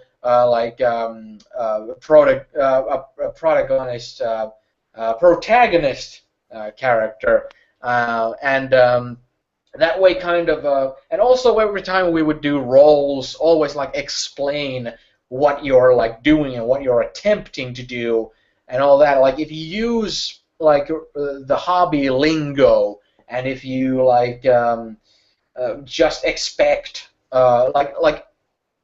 it was a good thing that many of you weren't that familiar with Werewolf, because it didn't feel repetitive to you when I was explaining things meticulously to you, yeah, I know all this stuff already, because I would expect that a lot of viewers might not be also, that well versed with it. So when it comes to, giving advice to other online players, in terms of, how they conduct themselves on their sessions, when it comes to, explaining what you're doing, when it comes to using the game, hobby lingo and, this kind of carny, type of a speech with all your own terms, when it comes to in-jokes, anything like that, be aware that there's an actual audience, that people that are watching who don't get those things. If there's even one person who doesn't get those things, you've kind of failed. You've failed them, kind of thing. So that's perhaps my biggest kind of thing that I try to focus with when it comes to playing online with an actual audience, and something I would want other players who play online to acknowledge.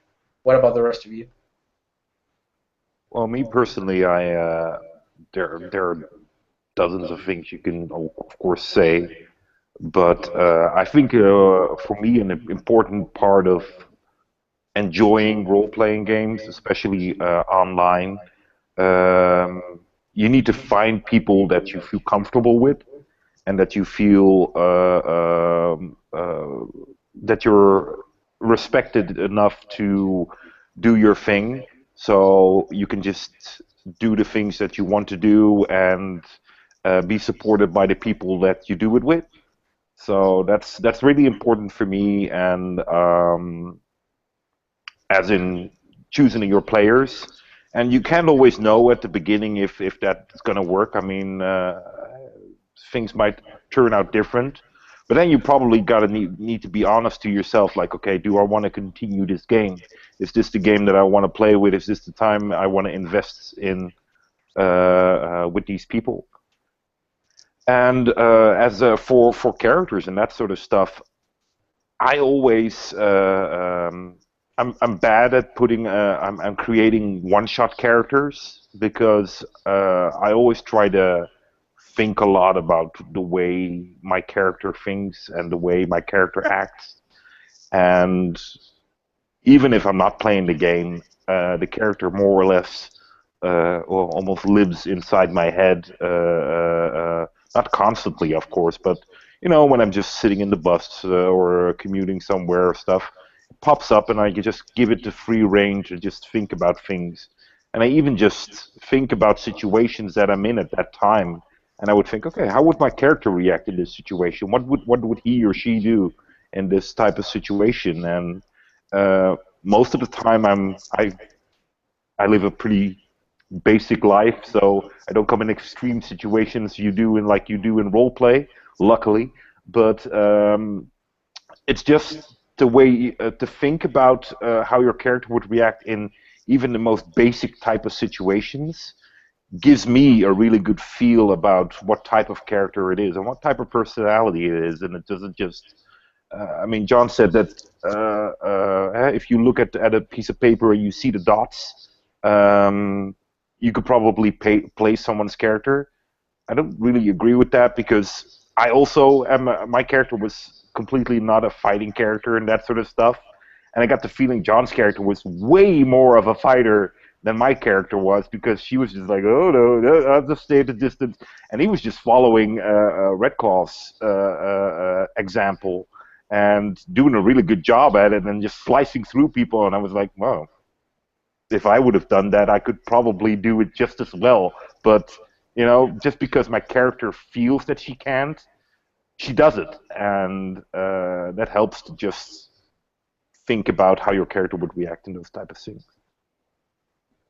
Yeah, that's all true, and a lot of times I do get comments from people, telling me about how they're bummed about not having a group or having a group that they're dissatisfied with, and it's like, I had a 2-year hiatus from this hobby because of being very tied to a single group of good players, and when they kind of moved away from my city all the way to like 500 kilometers away and all that, it's like when I found new groups, I constantly found groups that I didn't like at all, and it was only after I started the whole online gaming thing that I've kind of found the the best of the best, kind of or at least the kind of people that I enjoy playing with the most and who understand my preferences and I understand their preferences, and we can all like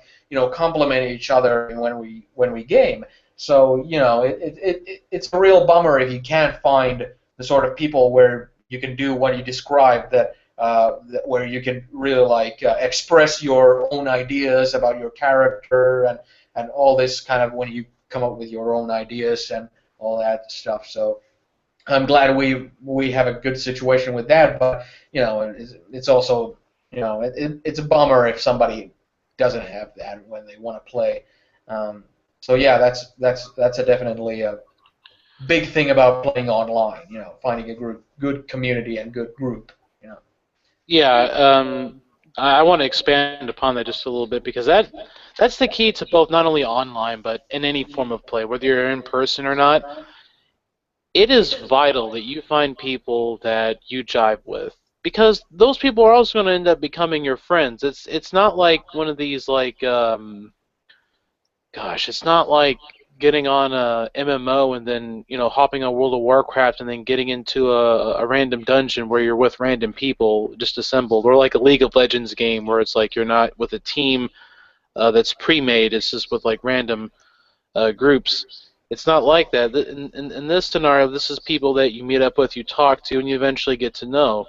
And it's vital to be around people that you can jive with. A good group is composed of people that get along, that understand each other's needs, that understand each other's playstyle preferences, likes and dislikes. Obviously, we're never going to know 100%, but that's not the goal. The goal is just to have fun.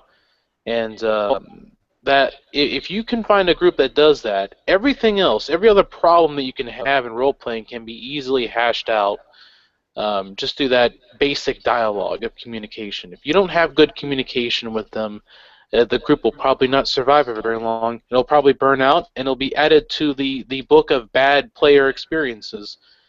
I could tell you from personal experience that I really wish that I had that forethought when I was in certain groups to just leave instead of staying, because by not leaving, I subjected myself to these really negative people that just came in the game, ruined it, and I would go home with a bad experience. And like showing up to that game was more like showing up to work. I Yeah. didn't enjoy it. It was I kept thinking of like I kept having anxiety going up there. I was like stressing out a little bit, and it's like I have to get to my car, and if you have to feel that way just to get up there, it's best to just dip out. Um, though I Yeah, would also, it sucks when that's the only option somebody has for a game. yeah, You know, if yeah, it's like, well, do I want to play a role-playing game or not? You know, I have to suffer through this, sufferable people, in order to do it. So. Yeah, but that's the oh, beauty of the current day and age, that you mhm, have so many options. I Mm. mean, in the past, you only had the people around you in your city. Maybe a city moved away from you, if you're willing to travel. But and even meeting these people. I mean, still here in the Netherlands, when I get a new job or something, and I've never met anyone who when I start to meet them and start to talk to them, colleagues or something, and they tell me, oh yeah, you know what, and I also do role play, because people for some reason are ashamed about it. I'm not, so I'm just there at work, and I work in a bank, so I'm just browsing through my role play books and stuff, and people are like, "What the heck's that?" And then they start talking to them, and all of a sudden somebody goes like, "Yeah, yeah, I play role play games too." And I'm like, "Oh, there you go. Why didn't you mention that?" And then you just start to meet people, and now with the YouTube Role Play Brigade and all kinds of other resources, you can just reach out to people all over the world, and that's just awesome. And I mean, that's the way Jonas and I met over YouTube, and how long have we been friends now on Facebook and on YouTube? I think. It was 2011, I think. Yeah, there you go. I mean, that's amazing. And yeah, between you and me, and then Phil and John, there's a whole Atlantic Ocean between us. And we're Exactly. still playing. It's like 8 p.m. Here when we start games, and it's like 1 p.m. at John and Phil's place. So it's just you just manage stuff and make it work. I would also like to add that just as this is wrote here had said, we live in this modern age of technology you are watching right now at home through the power of technology and computers. And, my best experiences of role playing have been almost exclusively online, though I've had good success in person, but the ratio hasn't been as much. It's a lot more effort to find people in person that are willing to play. But online, it's very easy. You find a group that you want, and you do that just by simply making a forum post in an area where like-minded gamers coalesce. And I guess to take the adage, imagine yourself like um, the captain of a space frigate, and you're going into this spaceport, and you're putting up basically a wanted ad, need crew members, right? And you basically list your do's and don'ts, what you're looking for, and then maybe say a little bit about yourself, right? What's your personality type? Because this lets people know ahead of time what the expectations are, and maybe if they don't jive with certain things, they might not attend, which is fine because you want people who get along to stay together. Um, I would also add that as general role playing, because I feel like the question would also adhere toward just like characters and stuff.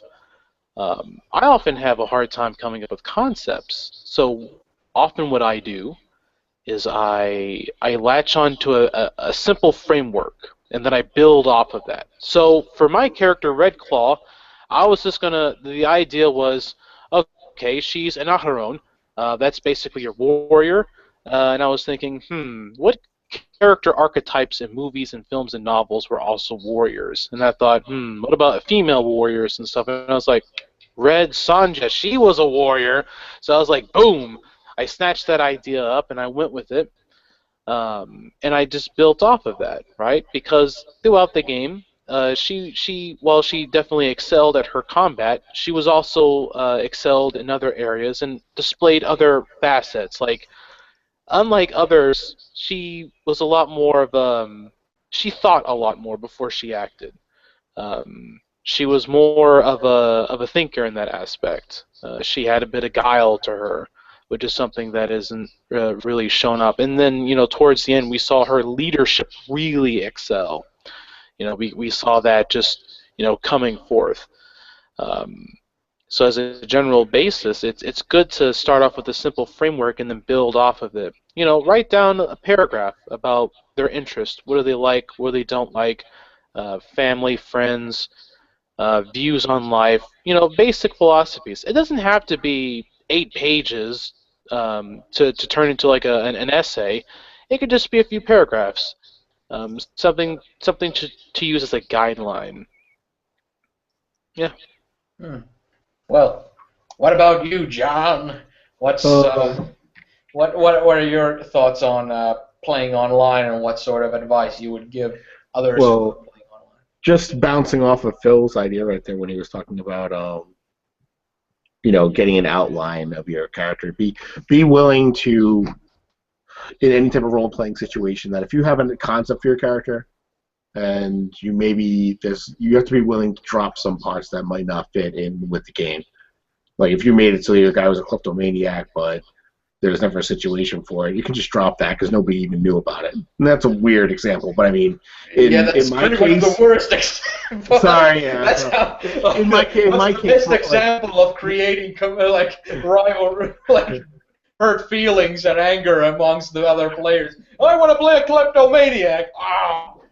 Well, that you could be any character and still have kleptomania as a mental, So, but yeah, in one thing's case, like something I dropped was because of his religious background, I had given him Latin, and I had actually researched a shit ton of Latin phrases to use, but I didn't memorize them all, so I never actually implemented them. I did a couple times, like here and there, but it was just too much for me to like switch to the page to look for the Latin quote I wanted.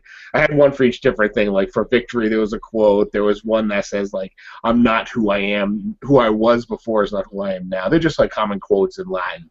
And I was going to use those, but I dropped that pretty quick. But even though I kind of felt that was part of his background, I don't lose the character by being willing to drop some things because it just didn't fit. Either it was my inability to memorize them, or maybe it just wouldn't have made sense. Because I could say that stuff to Curious Mind or Red Claw, and they'd be like, "What?"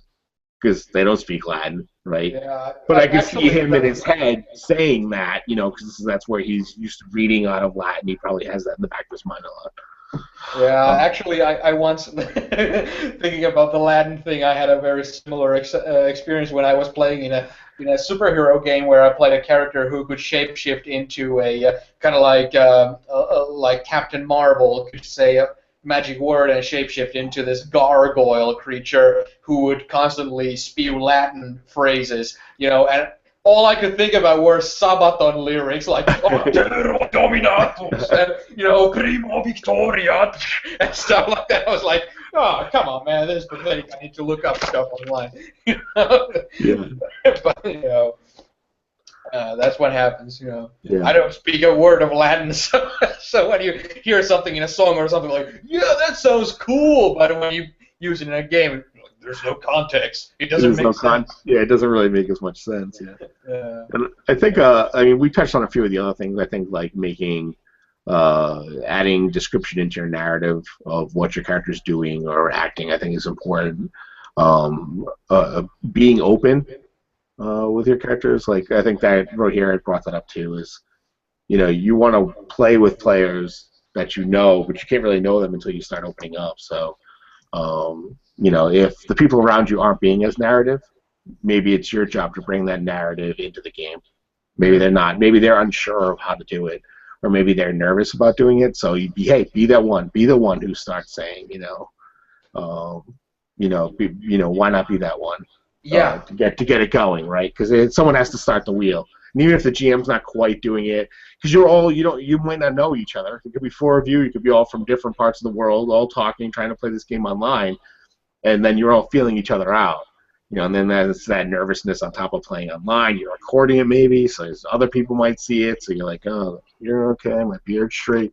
You get all these worries, and really, you just gotta, just put it out there, and don't be afraid to change the worlds in a way too.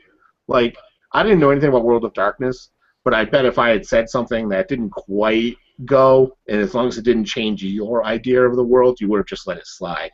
Like, be willing and open to just let certain things slide. Like, I think one person had commented that I mentioned potatoes in one of the comments. He's like, "Oh, there's no potatoes in Sweden." And I'm like, "Well, you get the idea. I could have just said tuber, but that would have been a little weird, like, as just a general, plant-based food." But Yeah, I feel like potato in the Middle Ages is nothing like if you would have said, like, my character has coffee and it says LOL or something like that. Yeah. Come on, man. Like, right. It's not breaking the immersion to say that. Yeah, and especially with the language. It's like I've read, like, I really liked the early Witcher books, but later on I started to kind of dislike them. And I often kind of rubbed my temples when I would come across, where some, I don't know, like a peasant somewhere would be like, yes, I'm a very pragmatic person, I'm like, like that's a term that came up in the 1900s or something like that, Yeah. And a peasant knowing that, or whatever, but it's like at the same time, it's different when it's a book where you can like sit down and think about stuff, but when you're like playing a role-playing game where you have to act, during it, you have to improvise. I'm not, I don't have a stick up my ass about that stuff at all. I remember some old AD&D book or something said about, paladins or knights or something that they always speak in this Thor language, this kind of this kind of Shakespearean stuff. And I was like, I could not keep that up. There's no way. So. Yeah, I think that's Cavaliers from the Earth Arcana. Yeah. So. 36. Wait, what? No. Thou hast insulted thine honor, and you shall meet thine blade swiftly, and you shall be ended as such. Godspeed. I slap your face with this gauntlet. Why did you not block? I told you I was going to slap your face. Actually, since Phil did mention the Red Sonja kind of inspiration for his character, that's actually something I would be very interested in hearing. Where did your kind of character inspirations come from for everybody? Like, not just like if there was some sort of a movie or a comic book or anything like that you got inspiration from, but if your character was something that kind of differentiates from the norm that you have usually as characters, or there was something specific you wanted to try out using a character like this, or anything of the sort. Do you guys have any inspirations like that? Well, one thing, when you asked me to play, I got excited, and I was thinking, like, what would be crazy for like a werewolf character. And I'm like, what if he's religious, And even though I didn't bring that completely into the game a lot, mostly because I'm not super religious, so it would have been even worse than the potato incident. No, really, it's best to handle that when somebody's not religious. I once ran like an Inquisitor Dark Ages game to someone who was very religious, and they're like, no. First session they dropped off of the game. So I had that concept in my head, and I was thinking, well, what if it's, I knew he was going to be a kid, I knew he was going to be young. I had thought of wanting him to have something or symbol, because I like my characters to have an object that he can always go back to, hence the mother's medallion. that took me a while to come up with the idea, but I had wanted something. And then I'm like, well, what if she died? And then I'm like, well, if I have her die, and then I have an uncle that's crazy, I can leave that up to the GM to decide whether he killed her or it was an act. You know what I mean? A lot of times when I'm building my character, I build the character with a lot of story plots that I'm hoping that you can do. If you want to do something with him, you can. Otherwise, I leave them ambiguous that who knows what happened, Or maybe later I can be like, I knew it was my uncle, if you didn't say anything. Or, Yeah. Because I like to give the GM something more to work with on top of it for the character.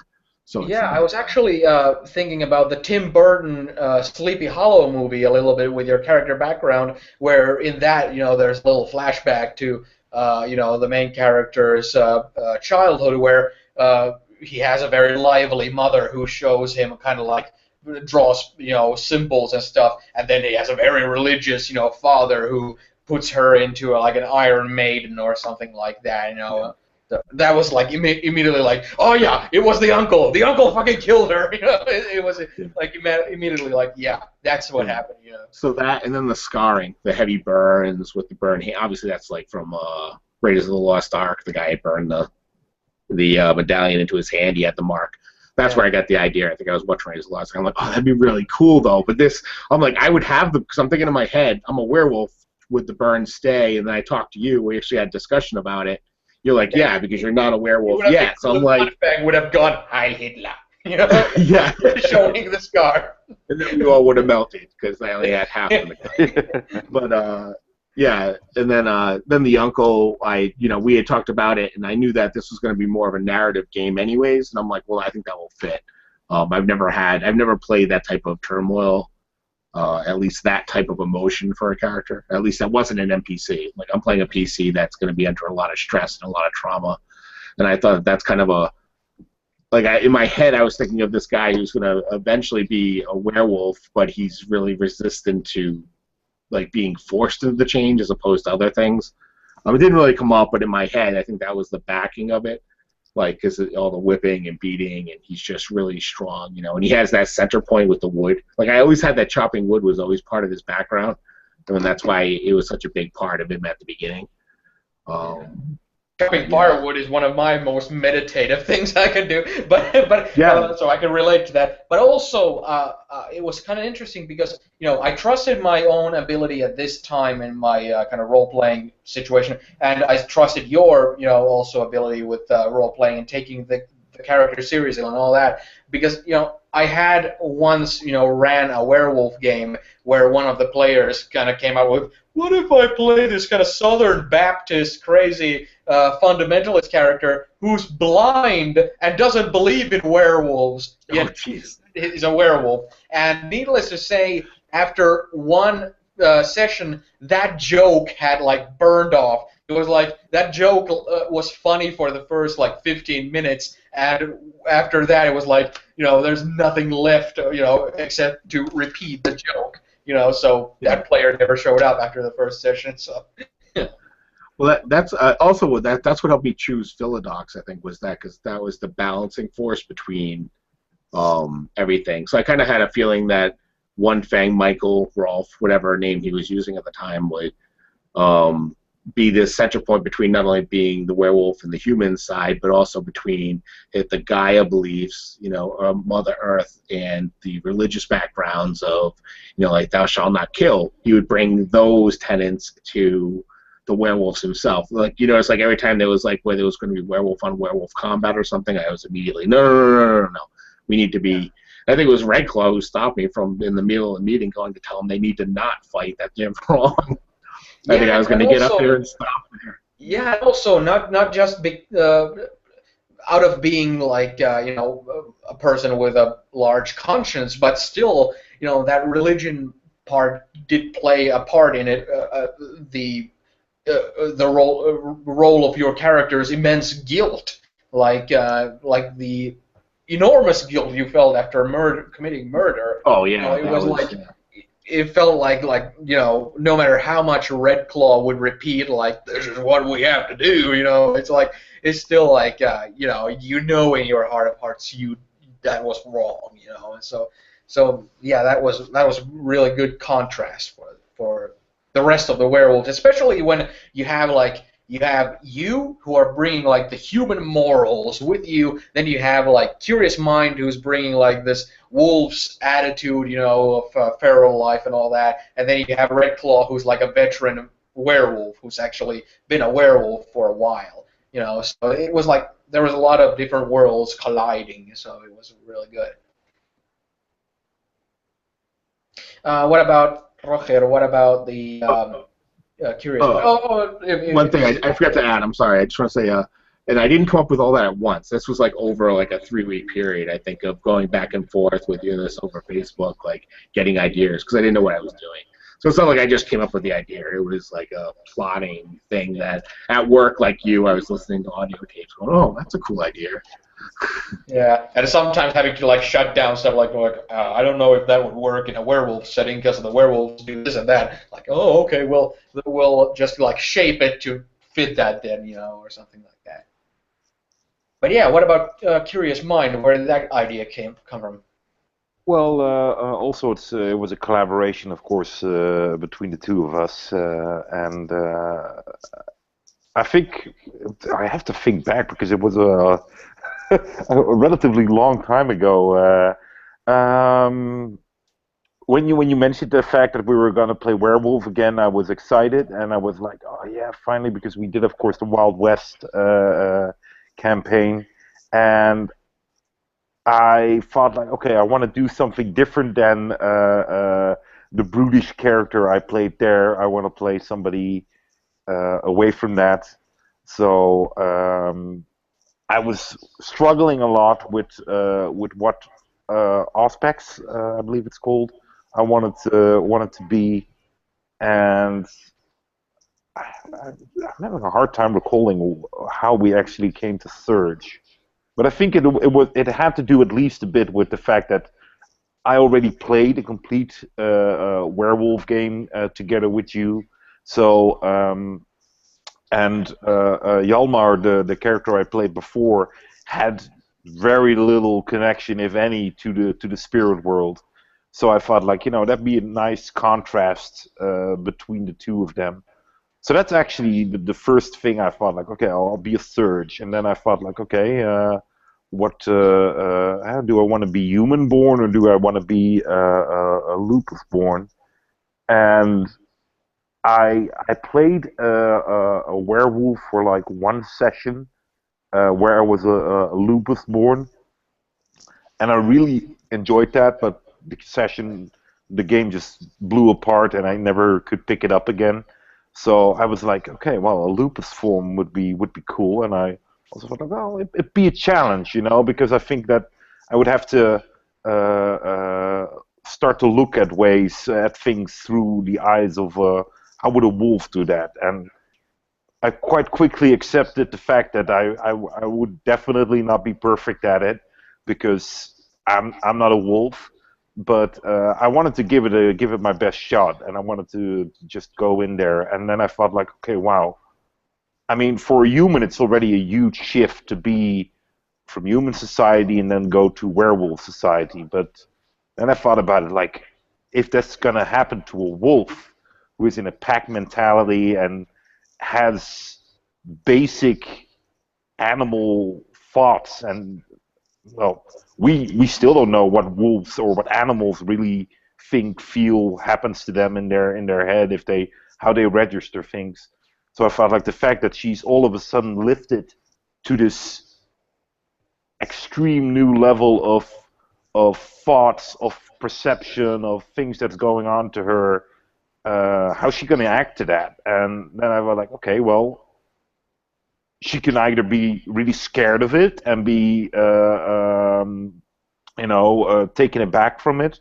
She can like embrace it and run with it and just go crazy about it, or she could just be really curious about everything. And then I was like, yeah, that'd be cool. She'd be very into it all and just. Because I thought about the fact that she would probably, even before she changed, she had a little bit higher thinking mentality than her usual pack mates. So the thing that made her kind of different when she was just a wolf, now all of a sudden makes sense to her, and she starts to, develop these thoughts and these patterns and these things, and so that's where I became. I thought like, okay, I want to play somebody that looks through the world with renewed eyes and just. I think I mentioned it a couple of times that she's in a state of mind where she would accept pretty much anything, and that could probably still happen to Curious Mind. She could probably go into a situation where she's like, I have never dealt with this before, so I'll just take it as it comes, and I'll just, I'll take it in and gobble it all up and just make it my own and that sort of thing. And where Yalmor was a very brutish kind of, I'll smash it first and then I'll ask questions. I wanted her to be, well, kind of bubbly, kind of just pleasant, and because she hasn't grown up with snide comments or that sort of thing. There has been nothing. At least that's what I believe is in a pack happens.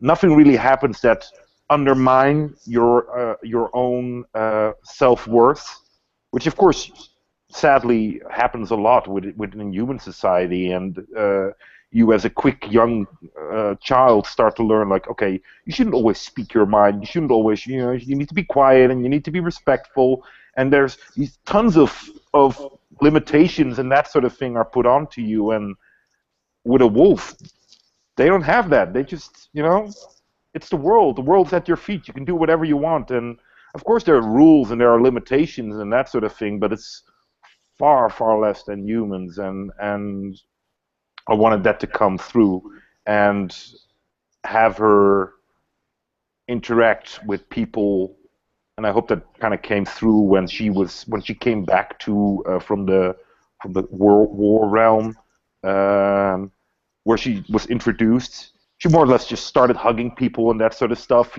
just, oh hi, I'm Curious Mind, hello, just very where humans would have like hello, keep a safe, spacious distance and see how people react, and she'd be like in your face and just like, I'm me, who are you, and that sort of stuff. And well, from that it started to run, and then I used the technique I mentioned before, where I would think about situations where I was in at that time, and I later on would think, okay, what would Curious Mind do, and I actually frequently had to laugh to myself, or I was like, oh yeah, it's a good thing I don't act like her, because I would have definitely lost my job or something, or or been in a mental institute by then. So Yeah, that was no, like typical boundaries, Yeah, well, no, exactly, and just curious, just asking and just finding out things. And if she would have lived in a modern world, she would just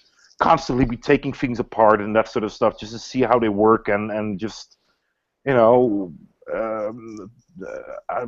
didn't really come off that well. But when she came to the village, I didn't want to break up the flow of the game too much, but she would have just loved to just, the bed that she would sleep in, just take it apart and see how it works, and why is it here, and why is it higher, and she would have asked tons more questions, but that would just constantly break up the flow of the game, so I was just spared it into certain periods of time where she would be curious about things. Yeah. And that's actually the way it was like, well, she's curious, well, what would be her werewolf name? A Curious Mind, there you go. Everything comes together. Okay. That's good. Yeah. I'm a little surprised. I'm a little surprised that Phil, that you didn't have like your character seems so like from the point that you started playing her, like you knew 100% everything about her. Like, I don't know. At least that's how I felt. But you're saying you just kind of took a little bit and kind of modeled her a little bit afterwards on you. I don't know. It just goes to show your role playing skill, I guess. That just. Well, I mean, a lot of that comes from when I envisioned her. I had that whole archetype set up in mind, and then I thought about Because one of the things I try not to do is I try not to plan out my character's growth that much because, again, it plays into expectation versus reality. You know, when you have those random variables like die rolls and stuff and other things like that, there's no telling what's going to happen. So, because if you end up doing that, you end up playing a character that's basically a monolith that doesn't change organically during the situation. Like, if I'm sitting here. Um, like if I got a character and I've planned out this whole revenge story, but none of that happens, and there are actual things going on that's affecting him more, but I refuse to acknowledge that, and I was like, no, this character is staying on the course. I will not veer from the course. That makes for a very boring time. So I just had a template that I created in my head. I had various things I wanted to use, and one of those was going to be like she's a veteran. You know, she has this little bit of a revenge story. That's on the back burner. We don't know anything about that yet. And then I put on these little tiny subplot points that I create. And then during certain points of the game, when I feel like when I feel like I have that moment, I'll look at one of them and I'll put those in play. I'll be like, all right, I add this in, and then I basically hint at it through story or through the inner dialogue that I do in my character's head. Um, or when I like grab a certain pendant and I say something that becomes a little hint of something else. That's usually how I like to play my characters. I like to use a template and then I build off of it slowly, and then I suppose the assuredness came from the fact that the character wasn't that complex. I guess I could say. She definitely has other facets to her. Like on the outside, she's this veteran on her own warrior. She's got this streak. She's known as Red Claw for the reasons that she will disembowel you. You know, Rey style, the xiao xiao. But beyond that, she's also a leader, but is not recognized as one. She's in this rut of a position, so she's got a little bit of this angst build up. She went through the whole torture scenario, so she's got all these grudges building up in her mind. She, at the same time, she has Eiderdrake, and she kind of tends to expand beyond herself. Like she is very knowledgeable about certain things. Not everything, of course. She's no expert in that, in like the spirits and stuff, but she acknowledges them, she talks about them, she reveres them, of course, as every Garou should. But she also has her clear flaws. She's distant. That's something that I put throughout the entirety of the campaign. She would often find an excuse to walk away from everybody. She keeps distant from the village. She keeps distant from a lot of things, and part of that might be because she is so accustomed to that isolation. Being alone is sort of one of those things that she has always felt. So that was one of those aspects that I was thinking about, and that was built upon as far as that goes. So I guess to help people at home, you want to, like, as I said before, you want to have a small foundation, a small template, and then when you build off of it, just put a bunch of bulletin points on like a notepad. These are aspects of them, but not all of them are going to be observed. You drop them in once in a while, switch it up a little bit, and see where it goes from there.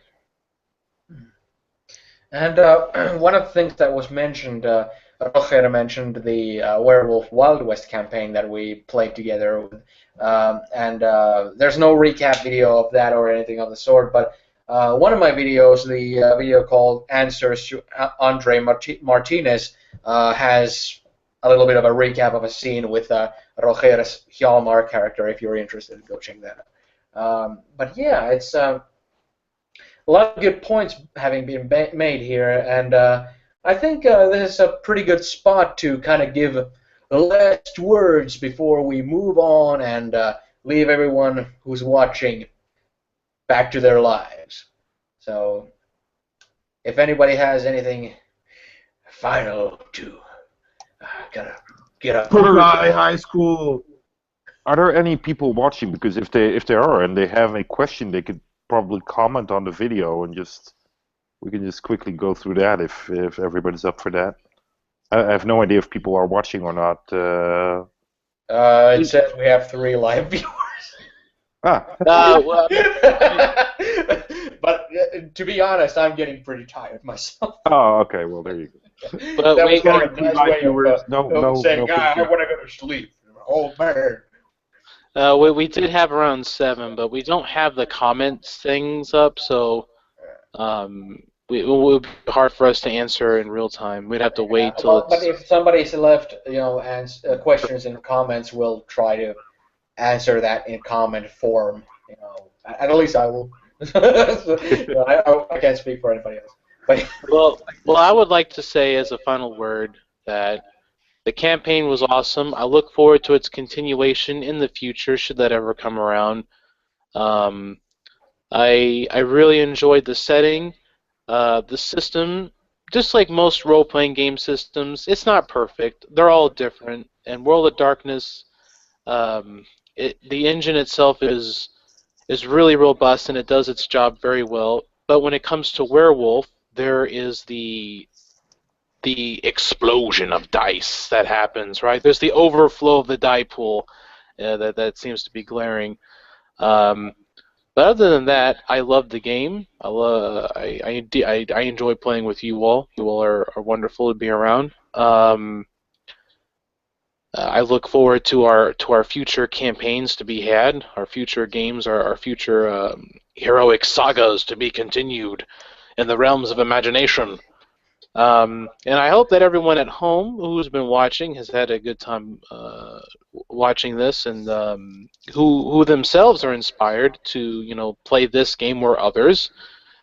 I hope in some ways that we've been able to help a lot of people out, or at least inspire some conversation, or at least at the very least generate discussion. A lot of these things get lost in white noise, and people tend to put a lot of emphasis on other topics that are a little bit more irrelevant than this, like people going on about power gamers versus role players and stuff like that. You've got. At the end of the day, I feel like it's important to have that communication with your group, and as long as you have that communication, those issues won't arise because you'll have a clear distinction of what everybody wants. So, if anything, that's the main thing to get out of it. You're here. well, huzzah! Well, I think I'll end the broadcast here with those words then. If you made it this long, well done. The code word is woohoo! Woo! Goodbye. Yeah. No, Okay. get away. I'm ending this right now. The pain must end.